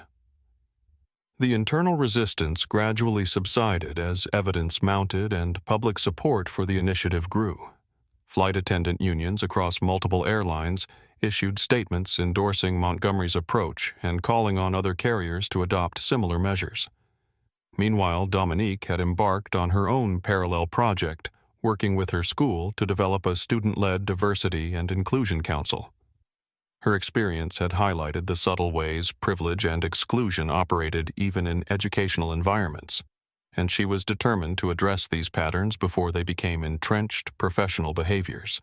"The passengers who discriminate against flight attendants today were students in classrooms yesterday," she observed during a planning meeting with faculty advisors. "If we want to change behavior in premium cabins, we need to start with conversations in classrooms." 3 weeks into the initiative's implementation, Alexander received an unexpected call from Elena Rivera, the Suncoast Airlines CEO who had attended the initial industry meeting. "Your daughter's speech at her school has gone viral," Elena informed him. "Someone recorded it and posted it online. You might want to take a look." Alexander found the video easily. It had already accumulated over 2 million views. Dominique stood at a podium addressing her school assembly, speaking with remarkable clarity about how privilege operates in everyday interactions. "What happened to me on that flight wasn't just about one woman's prejudice," she told her peers. "It was about a lifetime of messages telling her she belonged in first class and people who looked like me didn't." Those messages don't begin in airports. They begin in places like this, in who gets called on in class, who feels welcomed on teams, who sees themselves represented in leadership. Alexander watched with a mixture of pride and awe as his 16-year-old daughter articulated concepts that many adults struggled to grasp. She wasn't just repeating talking points. She was synthesizing her personal experience with deeper structural insights. "She's extraordinary," Elena commented when Alexander called her back. "And she's making your initiative much more than a corporate response to bad publicity. She's giving it moral authority." "She gets that from her mother," Alexander replied, the familiar pride in his voice tinged with wistfulness. Natalie had that same ability to cut through complexity to the heart of an issue. As the Jackson initiative gained momentum, other airlines began announcing their own programs, some substantive, others more superficial. The competitive nature of the industry ensured that no carrier wanted to be perceived as less committed to addressing discrimination than their rivals. Thomas Brooks leveraged this dynamic skillfully, using Horizon Telecommunications' market position to encourage genuine reform rather than performative gestures. "We're developing a passenger equity rating system," he informed Alexander during their weekly strategy call. "Similar to safety ratings, but focused on how effectively airlines handle discrimination complaints and protect crew member dignity." "That's brilliant," Alexander acknowledged. "Nothing motivates this industry like comparative metrics that consumers can easily understand." 6 weeks after Flight 447, the landscape of commercial aviation was showing tangible signs of transformation. Montgomery Airlines had completed retraining for 80% of customer-facing staff, implemented the new complaint tracking system, and published its first transparency report, a document that acknowledged historical failures while committing to measurable improvements. Other carriers were following suit with varying degrees of sincerity and effectiveness, but the collective momentum was undeniable. Industry publications featured cover stories on the equity revolution in air travel, and major news outlets continued to monitor developments with sustained interest. Throughout this period, Dominique maintained her focus on education and awareness rather than personal publicity. When offered exclusive interviews by major networks, she instead suggested they feature veteran flight attendants like Sophia, whose perspectives encompass decades of experience with discrimination. "This isn't about making me a symbol," she explained to her father when he questioned her reluctance to accept certain high-profile opportunities. "It's about changing systems, not celebrating individuals." Alexander recognized in her approach echoes of Natalie's humble determination. His wife had never sought recognition for her quiet advocacy within the airline, preferring to measure success in policy changes rather than personal accolades. 2 months after the incident, as the Jackson initiative transitioned from urgent response to sustained implementation, Alexander found Dominique in his home office late one evening studying the framed photo of Natalie in her flight attendant uniform. "Do you think she'd approve of how we've handled this?" Dominique asked softly. Alexander considered the question thoughtfully. "Your mother wasn't interested in publicity or grand gestures. She cared about real change however it came about. So yes, I think she'd approve, especially of how you've used your platform to amplify others' voices rather than just telling your own story." Dominique nodded, her expression reflective. "I have a meeting tomorrow," she said, "with Amanda Windsor." Alexander raised an eyebrow in surprise. "Heather's daughter. Are you sure that's wise?" "She's not her mother," Dominique replied with quiet certainty. "And she reached out again with an idea I think has merit. Something about breaking cycles of prejudice at their source." As Alexander watched his daughter's determined expression, he recognized that the Jackson initiative had evolved beyond his corporate response into something more profound, a catalyst for conversations and connections that crossed traditional boundaries, creating possibilities for change that extended far beyond the confines of airplane cabins. And perhaps that was the most fitting tribute to Natalie's memory, not just addressing the discrimination she had faced, but nurturing the next generation of advocates who would continue the work she had begun. In Dominique, that legacy was clearly thriving. The upscale coffee shop near Columbia University buzzed with the animated conversations of students and professors engaged in the intellectual discourse that defined campus life. At a corner table, Dominique Jackson sat across from Amanda Windsor, an unlikely meeting that would have seemed impossible 2 months earlier. "Thank you for agreeing to meet," Amanda said, her posture reflecting the poised confidence of a law student, though her eyes revealed uncertainty about how she would be received. "I wasn't sure you'd respond to my message." "I almost didn't," Dominique admitted candidly. "But your email was compelling." Amanda's message had outlined a proposal for using her mother's case as a teaching tool in law schools, examining the intersection of aviation regulations, civil rights statutes, and behavioral accountability in commercial spaces. But beneath the academic framing, Dominique had sensed something more personal driving Amanda's interest. "Before we discuss your proposal," Dominique said, "I'm curious about something. You mentioned breaking cycles of prejudice. What did you mean exactly?" Amanda's carefully maintained composure wavered slightly. "That's fair. I owe you context before asking for collaboration." She took a deep breath. "Growing up with my mother was an education in privilege and prejudice. I witnessed behaviors that I didn't have the framework to identify as wrong until I was much older." "What kind of behaviors?" Dominique asked, her tone neutral rather than accusatory. "Countless small moments," Amanda explained. "The way she'd speak loudly and slowly to service workers with accents. How she'd demand to speak to someone else when assisted by people of color in high-end stores. The comments she'd make in the car after encounters with black professionals questioning their qualifications or suggesting they'd benefited from lowered standards."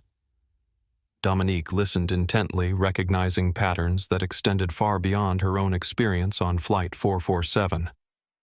"I absorbed these attitudes without questioning them," Amanda continued, "until my sophomore year at Princeton when my roommate, a brilliant black woman from Detroit, called me out on a comment I made. I'd suggested she was different from other black students, and she refused to let that microaggression pass unchallenged." "That must have been uncomfortable," Dominique observed. "Intensely," Amanda agreed. "But necessary. She didn't just call me out, she educated me, made me see the water I'd been swimming in my entire life without noticing. That began my awakening to how deeply I'd internalized my mother's prejudices." The conversation paused as their coffee arrived. Dominique studied Amanda thoughtfully, recognizing the courage it took to confront one's own conditioning, especially when it came from a parent. "So, what changed for you?" Dominique asked after a moment. "Beyond that initial confrontation, everything," Amanda replied simply. "I started reading critical race theory, personal narratives, historical accounts. I joined campus discussions I would have avoided before. I began examining my own reflexive thoughts and assumptions. And gradually, I started to see how privilege had shaped not just my mother's worldview, but my own." "And your mother's reaction to this evolution?" Amanda's expression tightened. "She was dismissive at first, then increasingly hostile. She called my professors indoctrinators and my new friends influences. Our relationship deteriorated to the point that we barely spoke during my last 2 years of undergraduate study." "Yet you still came to her arraignment," Dominique noted. "She's still my mother," Amanda said quietly. "And while I condemn her actions unequivocally, I also understand the environments and influences that shaped her. That's not an excuse, just context that helps me maintain some compassion while rejecting her behavior." Dominique nodded, appreciating the nuance in Amanda's perspective. "You mentioned a proposal in your email." "Yes," Amanda replied, visibly relieved to move toward more structured territory. "I've been developing a curriculum for privileged youth specifically targeting children from wealthy, predominantly white families like mine. It's designed to interrupt the transmission of prejudice before it becomes deeply internalized. She outlined her concept an educational initiative that would combine experiential learning, historical context, and facilitated conversations with people from different backgrounds. The program would focus on children aged 12 to 17, old enough to engage with complex ideas, but young enough that harmful attitudes weren't yet fully calcified. "I'm calling it the Windsor Accountability Project," Amanda explained. "Using my own family name is deliberate, acknowledging that this work begins with confronting my own legacy." "Why are you telling me this?" Dominique asked, genuinely curious. "It sounds like you've already developed the concept." "Because your perspective is essential," Amanda replied earnestly. "Any program designed to address prejudice needs input from those who've experienced its impact. And because," she hesitated briefly, "because your response to what my mother did has been so remarkably measured and constructive. You focused on structural change rather than personal vengeance." Dominique considered this thoughtfully. "I had good models for that approach. My mother faced discrimination throughout her career but channeled her response into advocacy rather than bitterness. My father built an entire business empire by addressing structural barriers rather than just individual obstacles." "Exactly," Amanda nodded. "That's the perspective I want to incorporate into this program. Not just identifying what's wrong, but constructively addressing root causes." As their conversation continued, Dominique found herself increasingly engaged with Amanda's vision. The Windsor Accountability Project represented something she hadn't anticipated, a parallel effort to the Jackson Initiative that approached the same problem from the opposite direction. While her father's work focused on protecting those experiencing discrimination, Amanda's proposed to prevent discrimination at its source. "What resources do you have for implementation?" Dominique asked eventually. Amanda's expression turned both determined and slightly uncomfortable. "That's complicated. I have a trust fund that becomes accessible when I turn 30 or immediately for educational initiatives. My grandfather established it with different values than my mother's. I'm in the process of petitioning the trustees to release funds for this project." "And if they decline, then I'll find another way," Amanda stated with quiet certainty. "This matters too much to abandon because of financial constraints." Dominique recognized in Amanda's determination echoes of her own resolve. Despite their vastly different backgrounds and experiences, they shared a commitment to addressing injustice that transcended personal circumstances. "I'd like to help," Dominique decided. "Not just with input, but with connections. My father has established relationships with educational consultants through the Natalie Jackson Scholarship Program. They might provide valuable guidance on curriculum development and implementation strategies." Relief and gratitude washed over Amanda's face. "That would be incredible. I wasn't sure how you'd respond given that your mother assaulted me," Dominique finished directly. "You're not responsible for her actions. And frankly, the fact that you've chosen to create something constructive from this situation says more about your character than your last name ever could." As their meeting concluded, plans were made for future collaboration. What had begun as a tentative conversation between unlikely allies was evolving into a partnership with potential for significant impact. 3 weeks later, Amanda stood before the trustees of her family foundation, presenting a formal proposal for the Windsor Accountability Project. Beside her stood Dominique Jackson, not required for the presentation, but present by choice as a powerful symbol of collaborative purpose. "The Windsor name has recently become associated with prejudice and entitlement," Amanda told the soberly attentive trustees. "This project represents an opportunity to transform that legacy to acknowledge past harm while creating future change." The trustees' questions were probing and occasionally skeptical. Why focus on privileged youth rather than those experiencing discrimination? How would success be measured? What safeguards would ensure appropriate content for different age groups? Amanda addressed each question with well-researched responses, her legal training evident in her structured thinking and persuasive articulation. When appropriate, she deferred to Dominique, acknowledging her lived experience and perspective. "Ms. Jackson," one trustee asked directly, "given your personal history with the Windsor family, why support this initiative?" Dominique met the question with composed thoughtfulness. "Because lasting change requires addressing both symptoms and causes. My father's work with the Jackson Initiative focuses on protecting those experiencing discrimination and holding accountable those who perpetrate it. The Windsor Accountability Project complements that approach by interrupting the development of prejudice before it manifests in harmful actions." Her response, mature beyond her years, visibly impressed the trustees. The contrast between Dominique's poised 16-year-old presence and the media images of her torn uniform created a powerful narrative of transformation and purpose. At the conclusion of the presentation, the trustees voted unanimously to fund the Windsor Accountability Project's pilot program with a commitment to review results after 1 year for potential expansion. Outside the foundation offices, Amanda turned to Dominique with genuine emotion. "Thank you. Your presence made all the difference." "The project has merit on its own," Dominique replied, "but sometimes symbols matter as much as substance. Having us stand together represented possibility, the idea that reconciliation and progress can emerge from conflict." As they parted ways, each returning to their respective spheres, Amanda to law school, Dominique to high school, neither could have fully anticipated how their unexpected alliance would continue to evolve.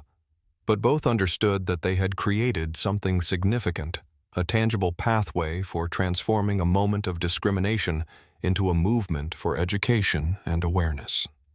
Meanwhile, in a federal detention facility awaiting trial, Heather Windsor received notification of the trustees' decision regarding her daughter's project. Her reaction, a mixture of indignation and bewilderment, revealed how completely she had failed to comprehend the implications of her actions, or the determination of those committed to ensuring such behavior faced appropriate consequences and constructive responses. "She's using our family name for this," Heather demanded of her attorney during their next consultation. "With that girl involved, this is betrayal, pure and simple." Richard Coleman sighed wearily, having grown accustomed to his client's inability to recognize her circumstances. "Ms. Windsor, with respect, your daughter is creating something positive from an extremely negative situation. The trustees clearly see value in the initiative." "They've been manipulated," Heather insisted. "Can't you file something to stop this? It's my family's foundation." "Actually, it's not," Coleman corrected gently. "It's your father's foundation, and the trustees have full discretion over educational initiatives. Furthermore, any legal action against your daughter's project would only generate additional negative publicity, which would hardly help your case." As Heather struggled to comprehend how completely control had slipped from her grasp, her reputation, her freedom, even her family legacy, now directed toward purposes she opposed. Amanda and Dominique were already scheduling their first curriculum development session. The Windsor Accountability Project and the Jackson Initiative had become complementary forces addressing the same fundamental issue from different directions, one focused on response and protection, the other on prevention and education. Together, they represented a comprehensive approach to transforming the patterns of privilege and prejudice that had culminated in that moment on Flight 447, when a uniform was torn, but a movement was born. The federal courthouse in Charleston hummed with anticipation as spectators and media representatives filled every available seat. 3 months had passed since the incident on Flight 447, and Heather Windsor's trial had finally begun after multiple procedural delays engineered by her defense team. Dominique sat beside her father in the front row behind the prosecution table, her posture poised, but her eyes revealing the emotional weight of revisiting the traumatic experience. Alexander maintained a protective presence, occasionally squeezing his daughter's hand in silent support. Across the aisle, Amanda Windsor sat alone, having chosen to attend despite opposition from her mother's legal team. Her decision to witness the proceedings firsthand, not in support of Heather, but as personal accountability for the Windsor family legacy, had further strained their already fractured relationship. Assistant U.S. Attorney Maria Gonzalez rose for her opening statement, her manner confident but measured. "This case is about more than a torn uniform," she began. "It's about the deliberate violation of federal aviation safety regulations, the intentional interference with crew member duties, and, most disturbingly, an assault motivated by racial animus." As Gonzalez outlined the prosecution's case, she emphasized the substantial evidence supporting their charges: multiple witness statements, video recordings from several angles, and Heather's documented history of filing complaints against crew members of color. "The evidence will show that Ms. Windsor's actions were not merely rude or inconsiderate, but deliberately discriminatory and potentially dangerous," Gonzalez concluded. "Aircraft cabins are confined spaces where crew members must maintain authority to ensure passenger safety. By undermining that authority through assault and racist intimidation, the defendant created a threat to everyone on that flight." Defense attorney Richard Coleman approached his opening statement with careful strategy, acknowledging the basic facts while disputing the prosecution's interpretation of motive. No one disputes that an altercation occurred. He conceded, his tone reasonable and slightly regretful. What the prosecution has mischaracterized is the context and intent. Ms. Windsor, a long-time premium traveler with legitimate service expectations, reacted impulsively to what she perceived as inadequate attention to first-class passengers. Her reaction was inappropriate. We freely admit this, but it was not racially motivated. His attempt to reframe the incident as a customer service dispute rather than a hate crime drew skeptical expressions from several jurors who had already seen the widely circulated video. "Most critically," Coleman continued, "the prosecution has failed to acknowledge that Ms. Windsor's complaint history shows dissatisfaction with service quality across demographics, not targeted discrimination as they've alleged." As the trial proceeded into witness testimony, the prosecution built a methodical case. Sophia Ramirez described the pattern of escalating harassment she had observed throughout the flight. Thomas Brooks recounted Heather's increasingly explicit racial comments. Leo Rodriguez presented his video recording, which captured not just the assault itself, but Heather's damning statement, "People like you need to be reminded. First class isn't for everyone." Each testimony piece reinforced the prosecution's narrative of deliberate racially motivated harassment, culminating in physical assault. Throughout, Heather maintained a carefully composed expression, though her hands frequently clenched into fists beneath the defense table. On the third day, Dominique took the stand. As she was sworn in, the courtroom fell into expectant silence. This was the moment many had been waiting for: the victim's direct testimony about her experience. "Ms. Jackson," began Assistant U.S. Attorney Gonzalez, "could you describe for the court your role on Flight 447? Dominique's voice remained steady as she explained the special training arrangement, her desire to honor her mother's legacy, and her father's presence on the flight. She recounted the escalating tension with Heather Windsor with remarkable clarity, neither embellishing nor minimizing the interactions. When asked about the moment of assault, Dominique's composure wavered only slightly. "I felt her grab my uniform collar. There was a moment of pressure, then the sound of tearing fabric. I remember thinking that I needed to stay calm to maintain my dignity regardless of what happened next. That's what my mother would have done."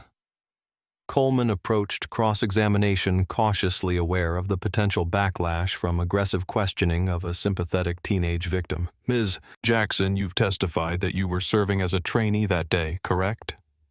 "Yes," Dominique confirmed. "And this was your first experience working in first class?" "Yes, though I had completed all required training for that service level." Coleman nodded thoughtfully. "Would you agree that first-class service has specific standards that differ from other cabins?" "Certainly," Dominique replied. "More personalized attention, enhanced meal service, greater flexibility in addressing passenger requests." And my client, Ms. Windsor, was expressing dissatisfaction with service elements throughout the flight, was she not?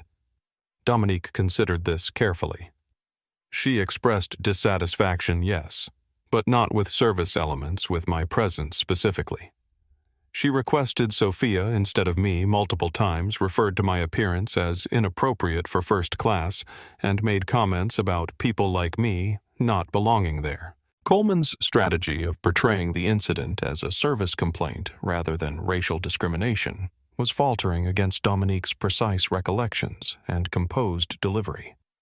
No further questions, he concluded, returning to the defense table, where Heather whispered furiously in his ear, clearly displeased with his inability to undermine Dominique's testimony. The prosecution's final witness delivered perhaps the most damaging testimony. Michael Wilson, the lead flight attendant who had initially hesitated to fully support Dominique during the incident, had agreed to testify as part of a separation agreement with Montgomery Airlines. "Mr. Wilson," Gonzalez began, "were you aware of any policies at Montgomery Airlines regarding the handling of passenger complaints with potential discriminatory elements?" Michael shifted uncomfortably. There was an unofficial understanding among senior crew and management that certain high-value passengers received special consideration regarding their preferences. What kind of preferences? Sometimes it involved seating arrangements, meal priorities, or, he hesitated, crew assignments. "Could you elaborate on crew assignments?" Gonzalez pressed. "If certain passengers had complained previously about specific types of crew members, we would try to assign different personnel to their section when possible." "And by specific types, you mean crew members of particular racial or ethnic backgrounds?" "Yes," Michael admitted reluctantly, though it was never stated explicitly in those terms. The language used was customer comfort or service style matching. This revelation caused a stir in the courtroom. Alexander's expression darkened as he heard direct confirmation of the discriminatory practices his internal investigation had uncovered. "Was Ms. Windsor known to have such preferences?" Gonzalez asked. "Yes. She had filed multiple complaints specifically about crew members of color. She was flagged in our system as someone who should ideally be served by particular staff. And yet on Flight 447, Dominique Jackson was assigned to first class where Ms. Windsor was seated." "Yes, it was a training rotation and those flags wouldn't have applied to a special arrangement like Dominique's training day." "What happened when you saw Ms. Windsor becoming aggressive with Ms. Jackson?" Michael's discomfort increased visibly. "I hesitated. Based on past practice, I was inclined to accommodate Ms. Windsor by reassigning Dominique rather than confronting the behavior directly. Because Ms. Windsor was a high-value passenger. Yes, and because addressing discriminatory behavior was discouraged when it involved premium customers. We were trained to de-escalate by accommodation rather than confrontation." This testimony proved pivotal not just for establishing Heather's history of discriminatory behavior, but for revealing the institutional practices that had enabled and even reinforced such behavior over time. During cross-examination, Coleman attempted to distance Heather from these corporate policies. "Mr. Wilson, did Ms. Windsor ever explicitly request to not be served by black flight attendants?" "Not in those exact words," Michael acknowledged. "The complaints were always framed as service issues, but the pattern was unmistakable when viewed collectively."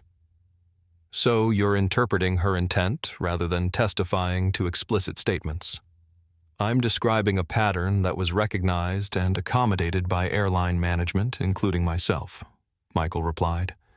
"The intent was clear enough that we had specific protocols for handling her flights." As the prosecution rested its case, the defense faced a significant challenge. The evidence against Heather was substantial, and attempts to reframe her actions as service complaints rather than racial discrimination had been systematically undermined by witness testimony and video evidence. Coleman's opening statement for the defense case sought to shift focus to Heather's personal circumstances. Her history of anxiety in travel situations, her medication that may have affected her judgment, her previously unblemished legal record. Ms. Windsor deeply regrets the altercation that occurred, he told the jury. But we ask you to consider whether this momentary lapse in judgment, however inappropriate, rises to the level of federal criminal charges rather than civil liability. The defense called several character witnesses, country club associates, charity committee members, and former colleagues who testified to Heather's generosity and community involvement. However, under cross-examination, each was forced to acknowledge they had never observed her interactions with service personnel of color in stressful situations. The question of whether Heather would testify created visible tension at the defense table. Coleman clearly advised against it, but Heather appeared increasingly frustrated with the proceedings and determined to present her own perspective. Ultimately, against her attorney's advice, Heather took the stand, a decision that would prove catastrophic to her defense. Initially, she maintained the composed, contrite demeanor Coleman had clearly coached, expressing regret for the misunderstanding while denying any racial motivation. But under Gonzalez's methodical cross-examination, Heather's carefully constructed facade began to crack. Ms. Windsor, you've stated that your reaction was about service quality, not race. Yet, multiple witnesses heard you say, people like you need to be reminded. First class isn't for everyone. What did you mean by people like you? I meant inexperienced trainees, Heather insisted, people without proper training. And yet, Ms. Jackson had completed all required training for first-class service as confirmed by multiple witnesses. What made you assume she was inadequately trained? She just didn't seem to fit the role. Heather replied, her frustration becoming evident. Fit the role how exactly, in terms of skills, knowledge, or something else? She seemed out of place. Heather snapped, her composure slipping. First class has certain standards, certain expectations. Not everyone belongs there. And who decides who belongs? Ms. Windsor, is it airline policy or passengers like yourself? People who pay thousands for first class expect a certain environment, Heather declared, her voice rising. We shouldn't have to explain that. A certain environment, Gonzalez repeated thoughtfully. Could you elaborate on what that environment includes? Or perhaps more relevantly, what it excludes? The trap was set, and Heather walked directly into it. Look, I expect professionalism, experience, and appropriate presentation. When I'm paying premium prices, I shouldn't be served by someone who looks like they belong in coach. A murmur ran through the courtroom. Coleman closed his eyes briefly, recognizing the damage his client had just done to her own defense. And what exactly does someone who belongs in coach look like, Ms. Windsor? Gonzalez pressed her tone deceptively gentle. Belatedly recognizing her error, Heather attempted to backtrack. That's not what I meant. I was referring to training and experience, not appearance. Yet you made this judgment about Ms. Jackson before she had served you in any capacity, before you had any opportunity to assess her training or experience. What visible factor informed that immediate judgment? The question hung in the air, Heather's silence more damning than any answer could have been. In the gallery, Amanda Windsor watched her mother's testimony with an expression of resigned sadness. This public unraveling confirmed what she had privately acknowledged years ago. Her mother's prejudices were so deeply ingrained that even under oath, facing serious legal consequences, she couldn't fully disguise them. Closing arguments crystallized the fundamental narratives of the case. The prosecution presented Heather's actions as the manifestation of a pattern of discrimination enabled by corporate policies prioritizing revenue over respect. The defense portrayed her as an imperfect individual who had reacted inappropriately to perceived service issues deserving of civil consequences but not criminal penalties. After 3 hours of deliberation, the jury returned with their verdict guilty on all charges, including the hate crime enhancement that significantly increased potential sentencing severity. As the verdict was read, Dominique reached for her father's hand. The outcome brought a complex mixture of emotions, not triumph or satisfaction, but a sobering recognition of accountability finally being applied where it had too often been absent. Across the aisle, Amanda stood quietly as her mother was taken into custody pending sentencing. Their eyes met briefly, Heather's filled with accusation, Amanda's with resolved sadness. The gulf between them had become unbridgeable, not because Amanda had abandoned her mother, but because she had chosen to confront the values that had led to this moment rather than perpetuating them. Outside the courthouse, media representatives swarmed for statements. Alexander and Dominique addressed the press briefly, focusing on the broader implications rather than personal vindication.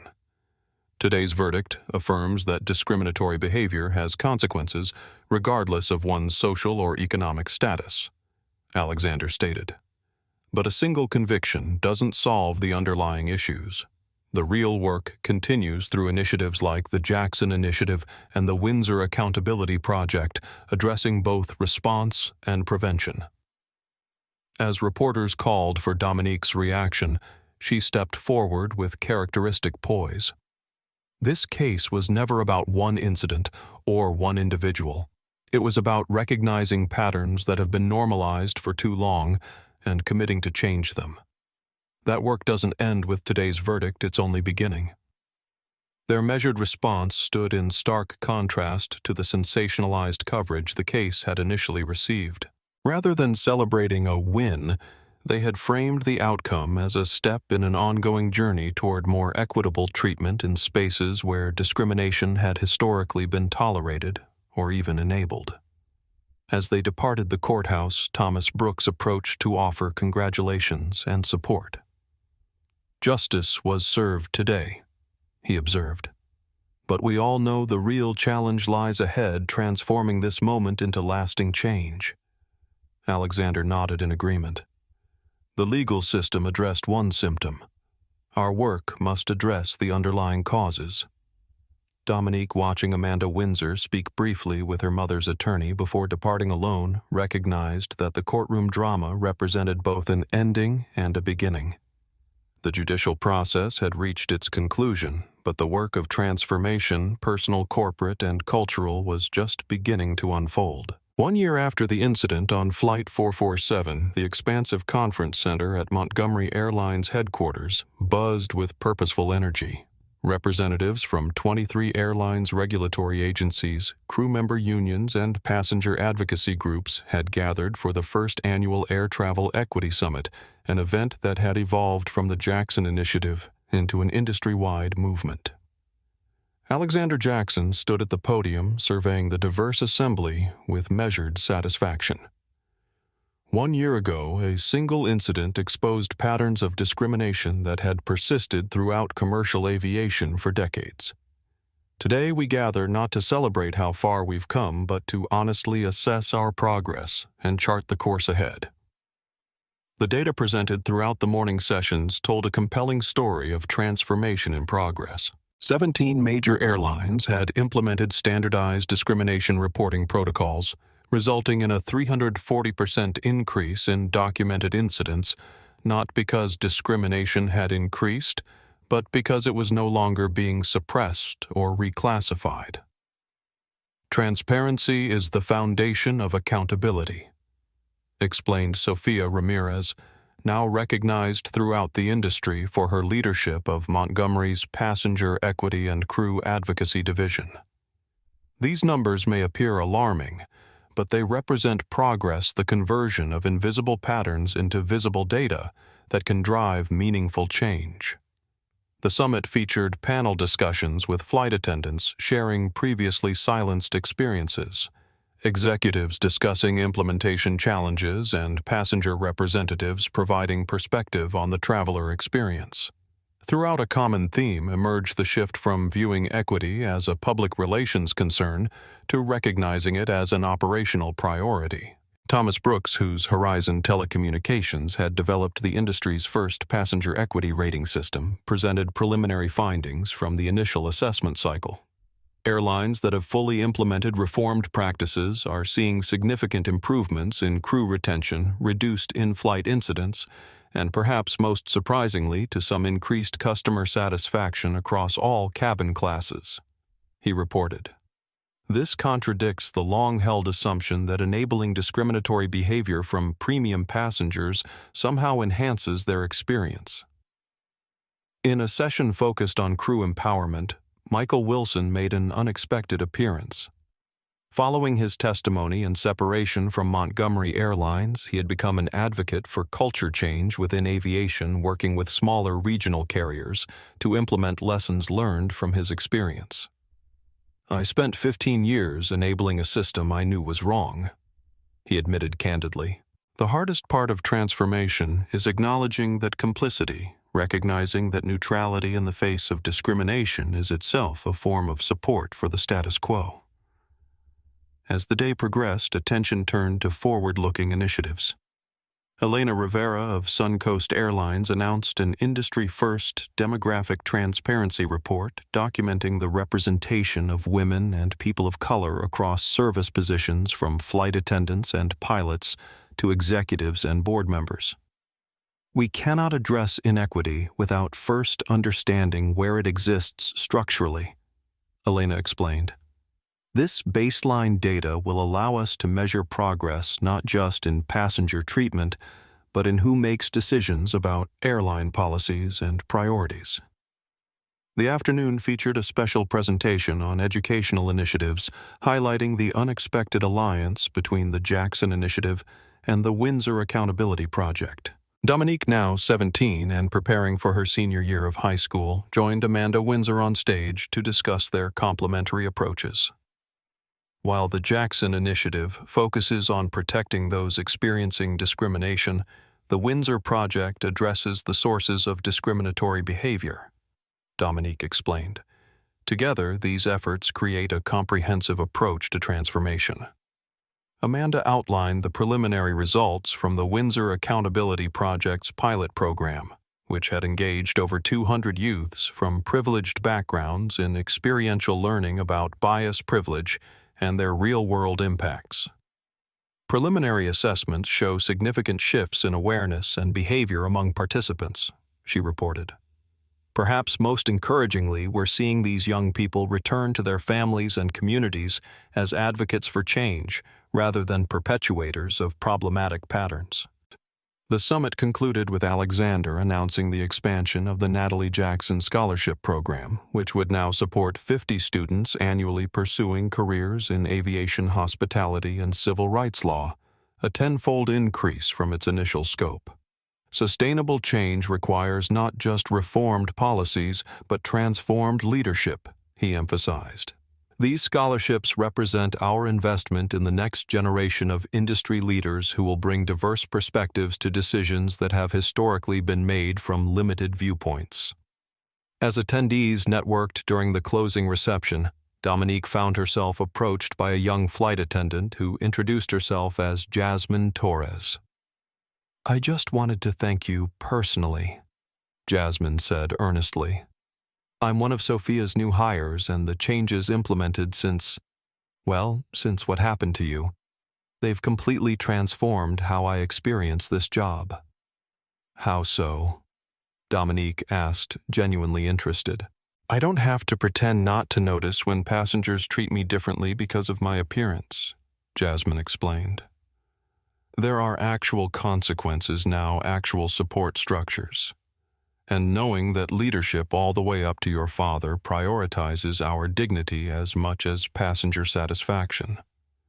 That changes everything about how I approach difficult situations." This personal testament to tangible change touched Dominique deeply. While industry reports and metrics were important, individual experiences like Jasmine's represented the human impact of the past year's transformation efforts. Later that evening, Alexander and Dominique shared a quiet dinner at home, reflecting on the summit and the year's progress.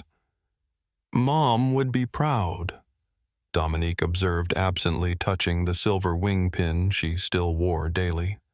not just of the policies, but of how they're being implemented with actual accountability, not just promises. Alexander nodded thoughtfully. She always believed change was possible even when she was facing the worst discrimination. That's what made her extraordinary, her ability to maintain hope while confronting reality. "I've been thinking about college applications," Dominique said, changing the subject slightly. "I'm considering programs in organizational psychology or civil rights law." Alexander smiled, recognizing how profoundly the events of the past year had shaped his daughter's developing interests and aspirations. "Whatever you choose, you'll bring unique perspective shaped by everything you've experienced and observed, including watching you," Dominique acknowledged. "Seeing how you responded not defensively or performatively, but with genuine commitment to addressing root causes."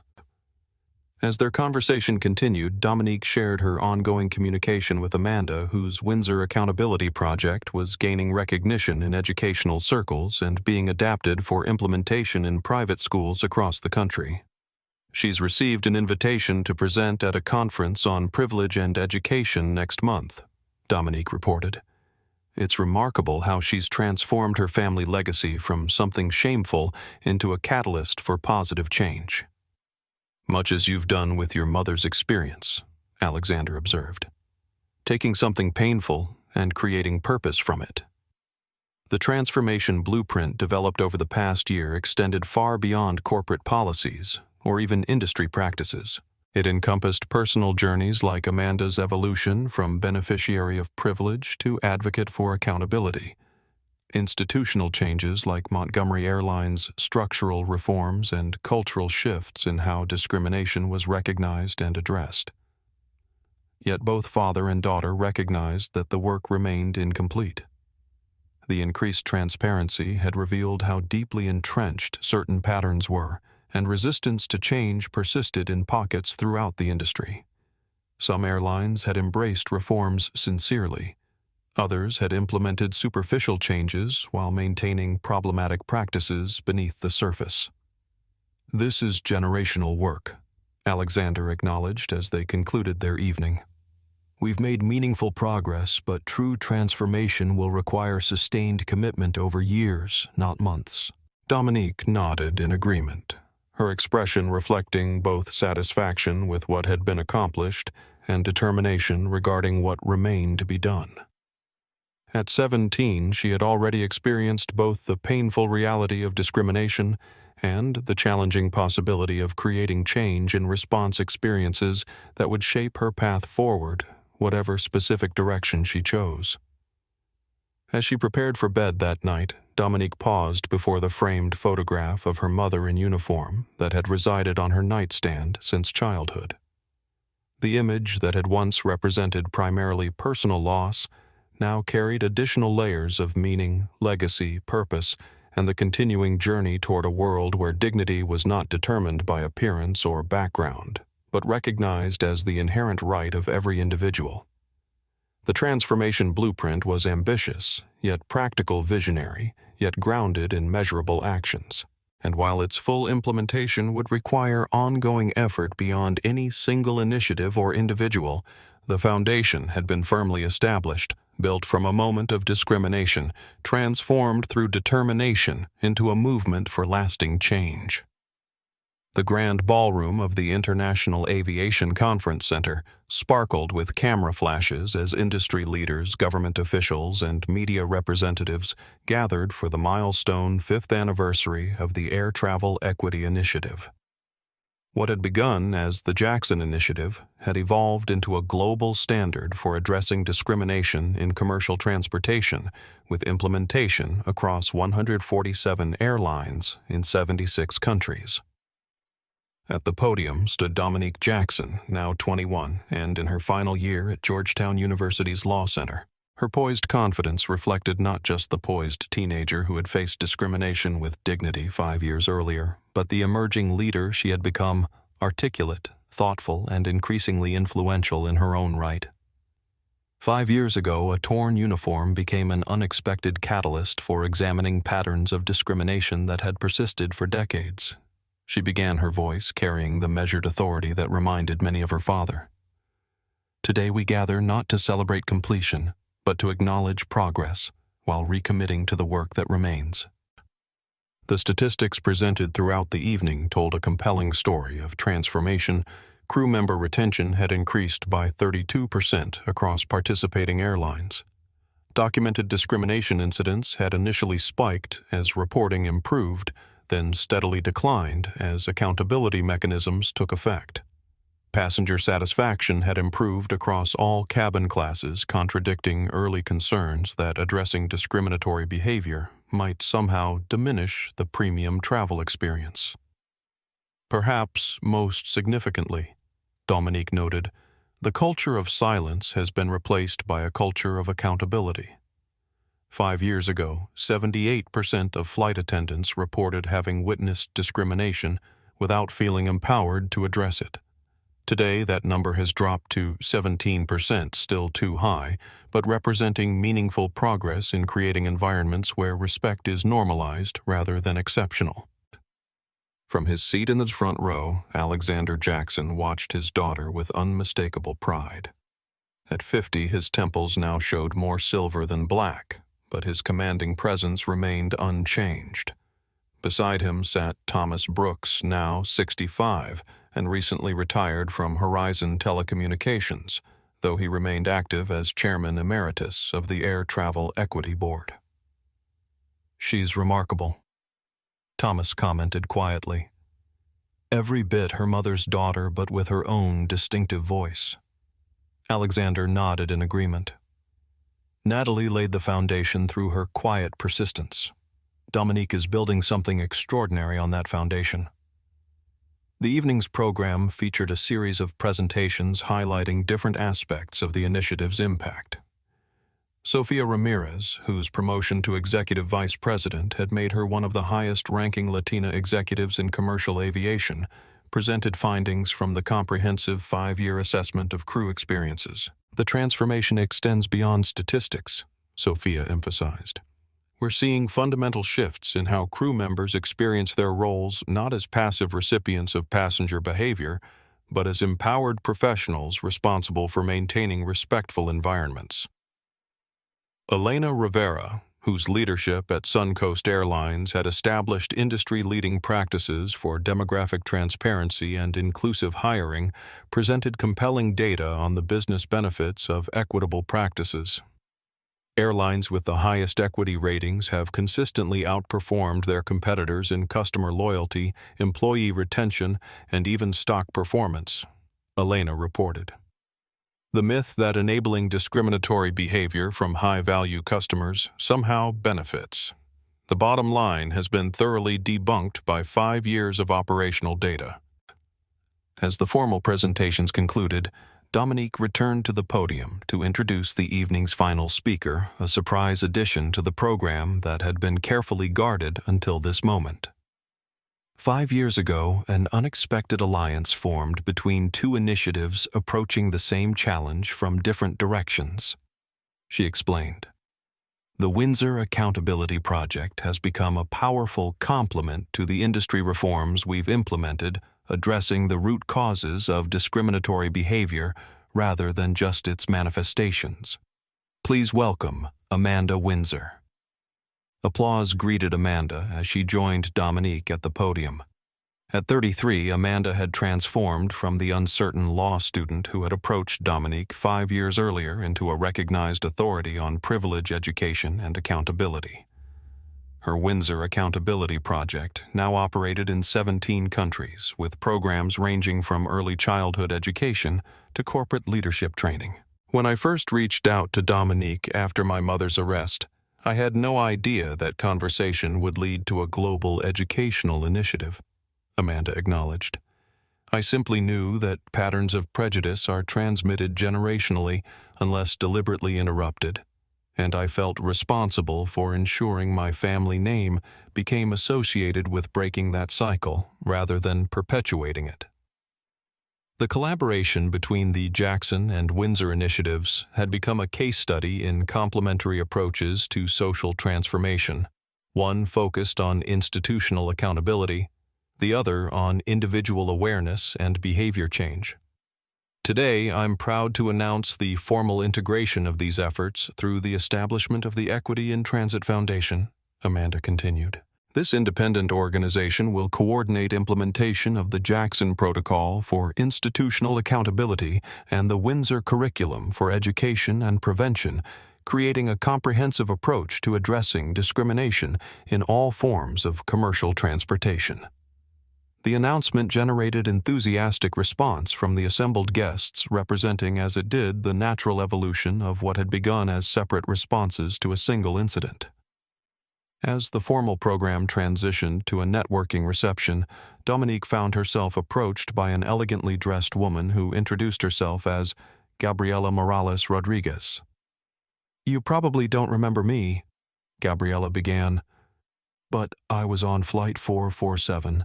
I was 7 months pregnant, and you helped me get comfortable in economy before everything happened with Ms. Windsor." "Of course I remember you," Dominique replied warmly. "You came forward to use the first-class lavatory during the confrontation." Gabriela nodded, surprised to be remembered. "I've followed your work since then. It's been extraordinary to witness how you've transformed that moment into this movement." She gestured to a young girl beside her about 4 years old. "This is my daughter Natalie, named partly after your mother, though I didn't know it at the time. I just knew I wanted her to have the same strength I saw in you that day." This unexpected connection touched Dominique deeply. While the institutional changes and policy reforms were important, these personal impacts the individual lives, influenced by how she had responded to discrimination, represented perhaps the most meaningful outcome of the past 5 years. Across the room, Thomas Brooks engaged in conversation with Michael Wilson, whose journey from reluctant enabler to active advocate had become another unexpected dimension of the initiative's impact. After providing key testimony in Heather Windsor's trial, Michael had committed himself to education and reform, working primarily with regional carriers, often overlooked in industry-wide initiatives. The smaller airlines often struggle most with implementation, Michael was explaining. They lack the resources of major carriers, but face the same challenges with discriminatory passenger behavior. "We're developing scaled approaches that maintain the core principles while acknowledging operational constraints." Thomas nodded approvingly. "That's exactly the kind of adaptive implementation we need for sustainable change. One size never fits all." Meanwhile, Alexander found himself in conversation with Elena Rivera, discussing the next frontier in their ongoing work. "We've made significant progress in commercial aviation," Elena observed, "but similar patterns exist throughout the hospitality industry, hotels, restaurants, cruise lines. The methodologies we have developed could be adapted for these adjacent sectors." Alexander considered this thoughtfully. "You're right. The principles are transferable even if the specific implementation would need customization for different environments." "Dominique might be interested in exploring this expansion after she completes law school," Elena suggested. "Her perspective would be invaluable in adapting the framework for new contexts." As the evening progressed, the conversation gradually shifted from celebrating past achievements to envisioning future directions, expanding beyond aviation, adapting methodologies for different cultural contexts, developing more sophisticated metrics for measuring both quantitative and qualitative aspects of equity in commercial spaces. Near the end of the reception, Alexander found a quiet moment with his daughter. "Your mother would be beyond proud," he told her softly. "Not just of what's been accomplished, but of the person you've become in the process." Dominique smiled, the emotion evident in her eyes. "I still wear her wing pin every day," she said, touching the silver pin at her lapel. "It reminds me of why this matters, not just the policies and programs, but the human dignity behind them." As guests began to depart, many paused to speak personally with Dominique, sharing how the initiative had affected their organizations or their individual experiences as travelers or crew members. Each conversation reinforced the ripple effect of what had begun as a single incident, but had expanded into a movement with far-reaching impact. The transformation of the past 5 years hadn't erased discrimination entirely. Such deep-seated patterns resist complete eradication, but it had created accountability where there had been impunity, established processes where there had been silence, and fostered awareness where there had been denial. Most importantly, it had demonstrated that meaningful change was possible when trauma was channeled into constructive action, rather than allowed to perpetuate cycles of harm and response. For Dominique, standing at the threshold between her academic preparation and professional future, the evening represented both culmination and commencement, the formal recognition of what had been accomplished and the implicit challenge of what remained to be done. The torn uniform that had once represented humiliation had been transformed into a symbol of resilience, determination, and the possibility of creating meaningful change from moments of injustice. And in that transformation lay perhaps the most important lesson of the past 5 years, that how we respond to discrimination ultimately matters more than the fact of having experienced it. The executive conference room at Montgomery Airlines headquarters hummed with anticipation as the board of directors awaited the arrival of their newest executive. 5 years and 3 months after the incident on Flight 447, Dominique Jackson was about to formally join the company her father had built, and her mother had served not as the CEO's daughter, but as a qualified professional in her own right. At 21, with her law degree nearly complete, Dominique had accepted a groundbreaking role created specifically to build upon the foundation established by the Jackson Initiative. As the newly appointed Director of Equity and Justice, she would have oversight authority across all departments with the unprecedented power to review and potentially veto any policy or decision with implications for equitable treatment of passengers or staff. Alexander stood at the head of the conference table, addressing the assembled executives and board members. 5 years ago, a moment of discrimination on one of our flights catalyzed changes that have transformed not just Montgomery Airlines but commercial aviation globally.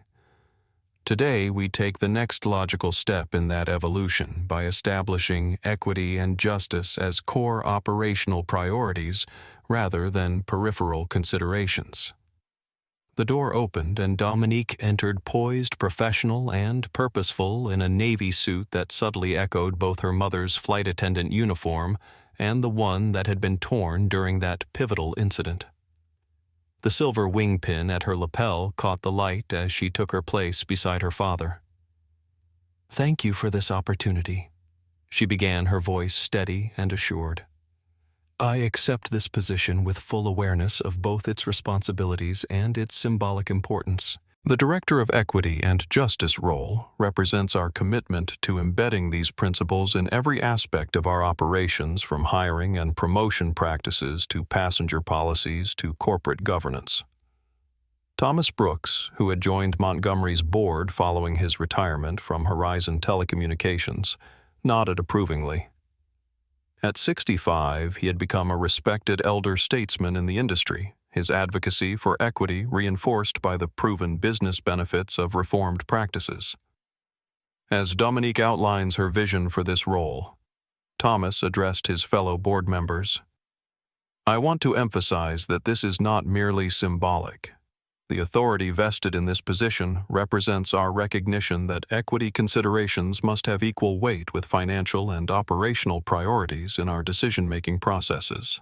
Dominique proceeded to present her initial priorities, expanding the crew advocacy program to include ground staff and customer service representatives, developing more sophisticated metrics for measuring equitable treatment across passenger demographics, and creating educational partnerships with aviation training programs to ensure future industry professionals entered their careers with awareness and skills for maintaining respectful environments.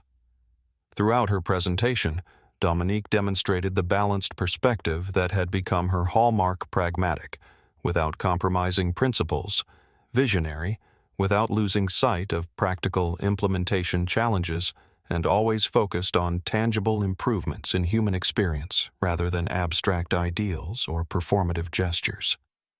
As the meeting concluded and board members offered their congratulations, Sophia Ramirez approached Dominique with unmistakable emotion in her expression. "Your mother would be amazed to see this day," she said softly. "When we flew together, the idea that a black woman would one day have this level of authority in a major airline, especially one who began by experiencing the same discrimination she faced, would have seemed impossible." "That's why representation matters," Dominique replied. "Not just for visibility, but for the perspective it brings to decision-making. Mom understood that intuitively even when she couldn't articulate it in corporate terms." Later that afternoon, as Dominique settled into her new office, a video call notification appeared on her screen. The name displayed Amanda Windsor brought a smile of recognition. "Perfect timing," Dominique greeted as Amanda's face appeared on the screen. "Just finishing my first official day." "How does it feel?" Amanda asked. "Coming full circle like this?" "Surreal, honestly," Dominique admitted. 5 years ago, I was experiencing discrimination on a Montgomery flight. Today, I have the authority to rewrite the policies that allowed that discrimination to occur." Amanda nodded thoughtfully. "Speaking of full circles, I have news that felt appropriate to share today of all days. My mother is being released next month."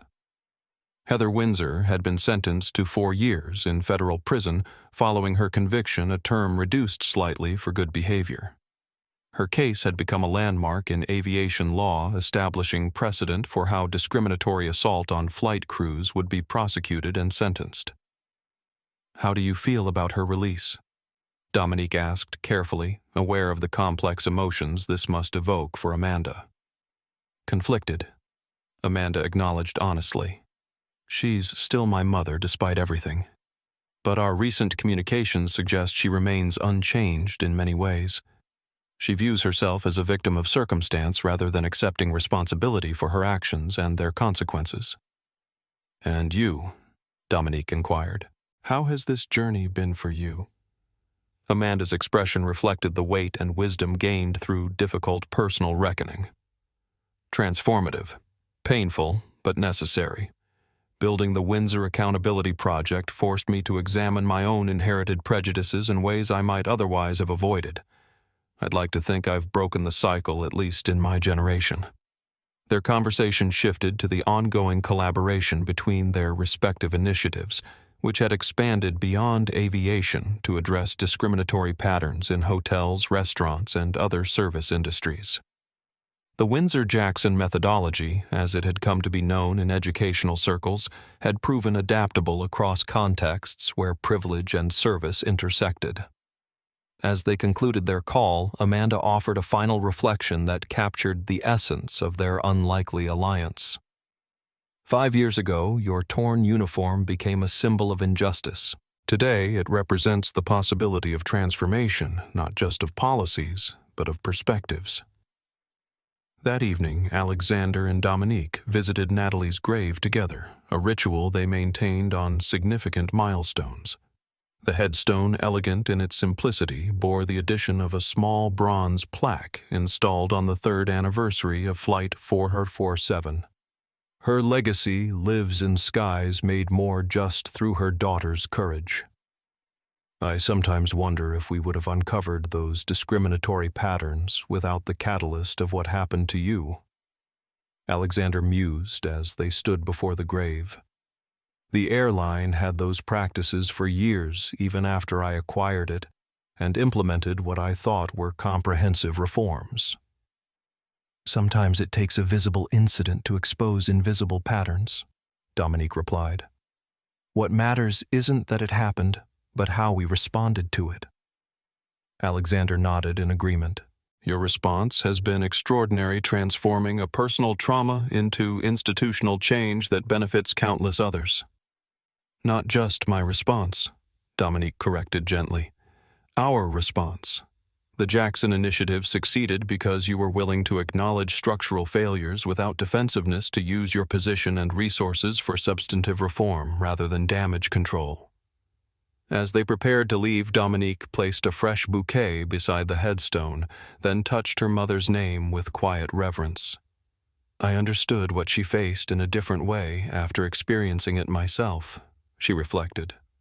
But I also understood her strength in a deeper way, the dignity she maintained despite what she encountered daily. She would say you've exceeded her example, Alexander said with certainty. She addressed discrimination through individual resilience. You've addressed it through institutional transformation. Their drive home took them past the Montgomery Airlines Operations Center, where aircraft departed and arrived in carefully choreographed sequence, carrying thousands of passengers and crew members operating under policies and practices fundamentally different from those that had existed 5 years earlier. For Dominique, the torn uniform that had once represented humiliation had become something entirely different, a catalyst for change, a symbol of resilience, and ultimately a beginning rather than an ending. The fabric had been ripped, but what had emerged from that moment was stronger, more purposeful, and more enduring than what had been damaged. As she prepared for her second day as Director of Equity and Justice, Dominique reflected on the journey from that first-class cabin to the executive suite, not a path she would have chosen, but one she had navigated with the same dignity her mother had modeled throughout her life. The discrimination she had faced hadn't defined her. Her response to it had. And in that response lay a legacy that extended far beyond one incident on one flight to touch countless lives across an entire industry transformed. The full circle wasn't just about Dominique's personal journey from victim to advocate to executive. It was about transforming a moment that could have reinforced patterns of injustice into a movement that challenged and changed those patterns, creating ripples that continued to expand outward, touching lives in ways that could never be fully measured, but would be felt for generations to come. Have you ever faced discrimination in a place where you were made to feel like you didn't belong? Dominique's story shows that dignity can be our greatest weapon when confronted with prejudice. It's not just about standing tall in difficult moments, but about channeling those experiences into meaningful change that benefits others. If this story resonated with you, please take a moment to like and subscribe to our channel for more powerful narratives of courage and transformation. Share this video with someone who might need to hear that they belong wherever they choose to stand. Remember, true strength isn't just about enduring injustice. It's about working to ensure others don't have to face the same battles. Comment below with your thoughts or experiences. Your voice matters, and together we can create spaces where everyone is treated with the dignity they deserve.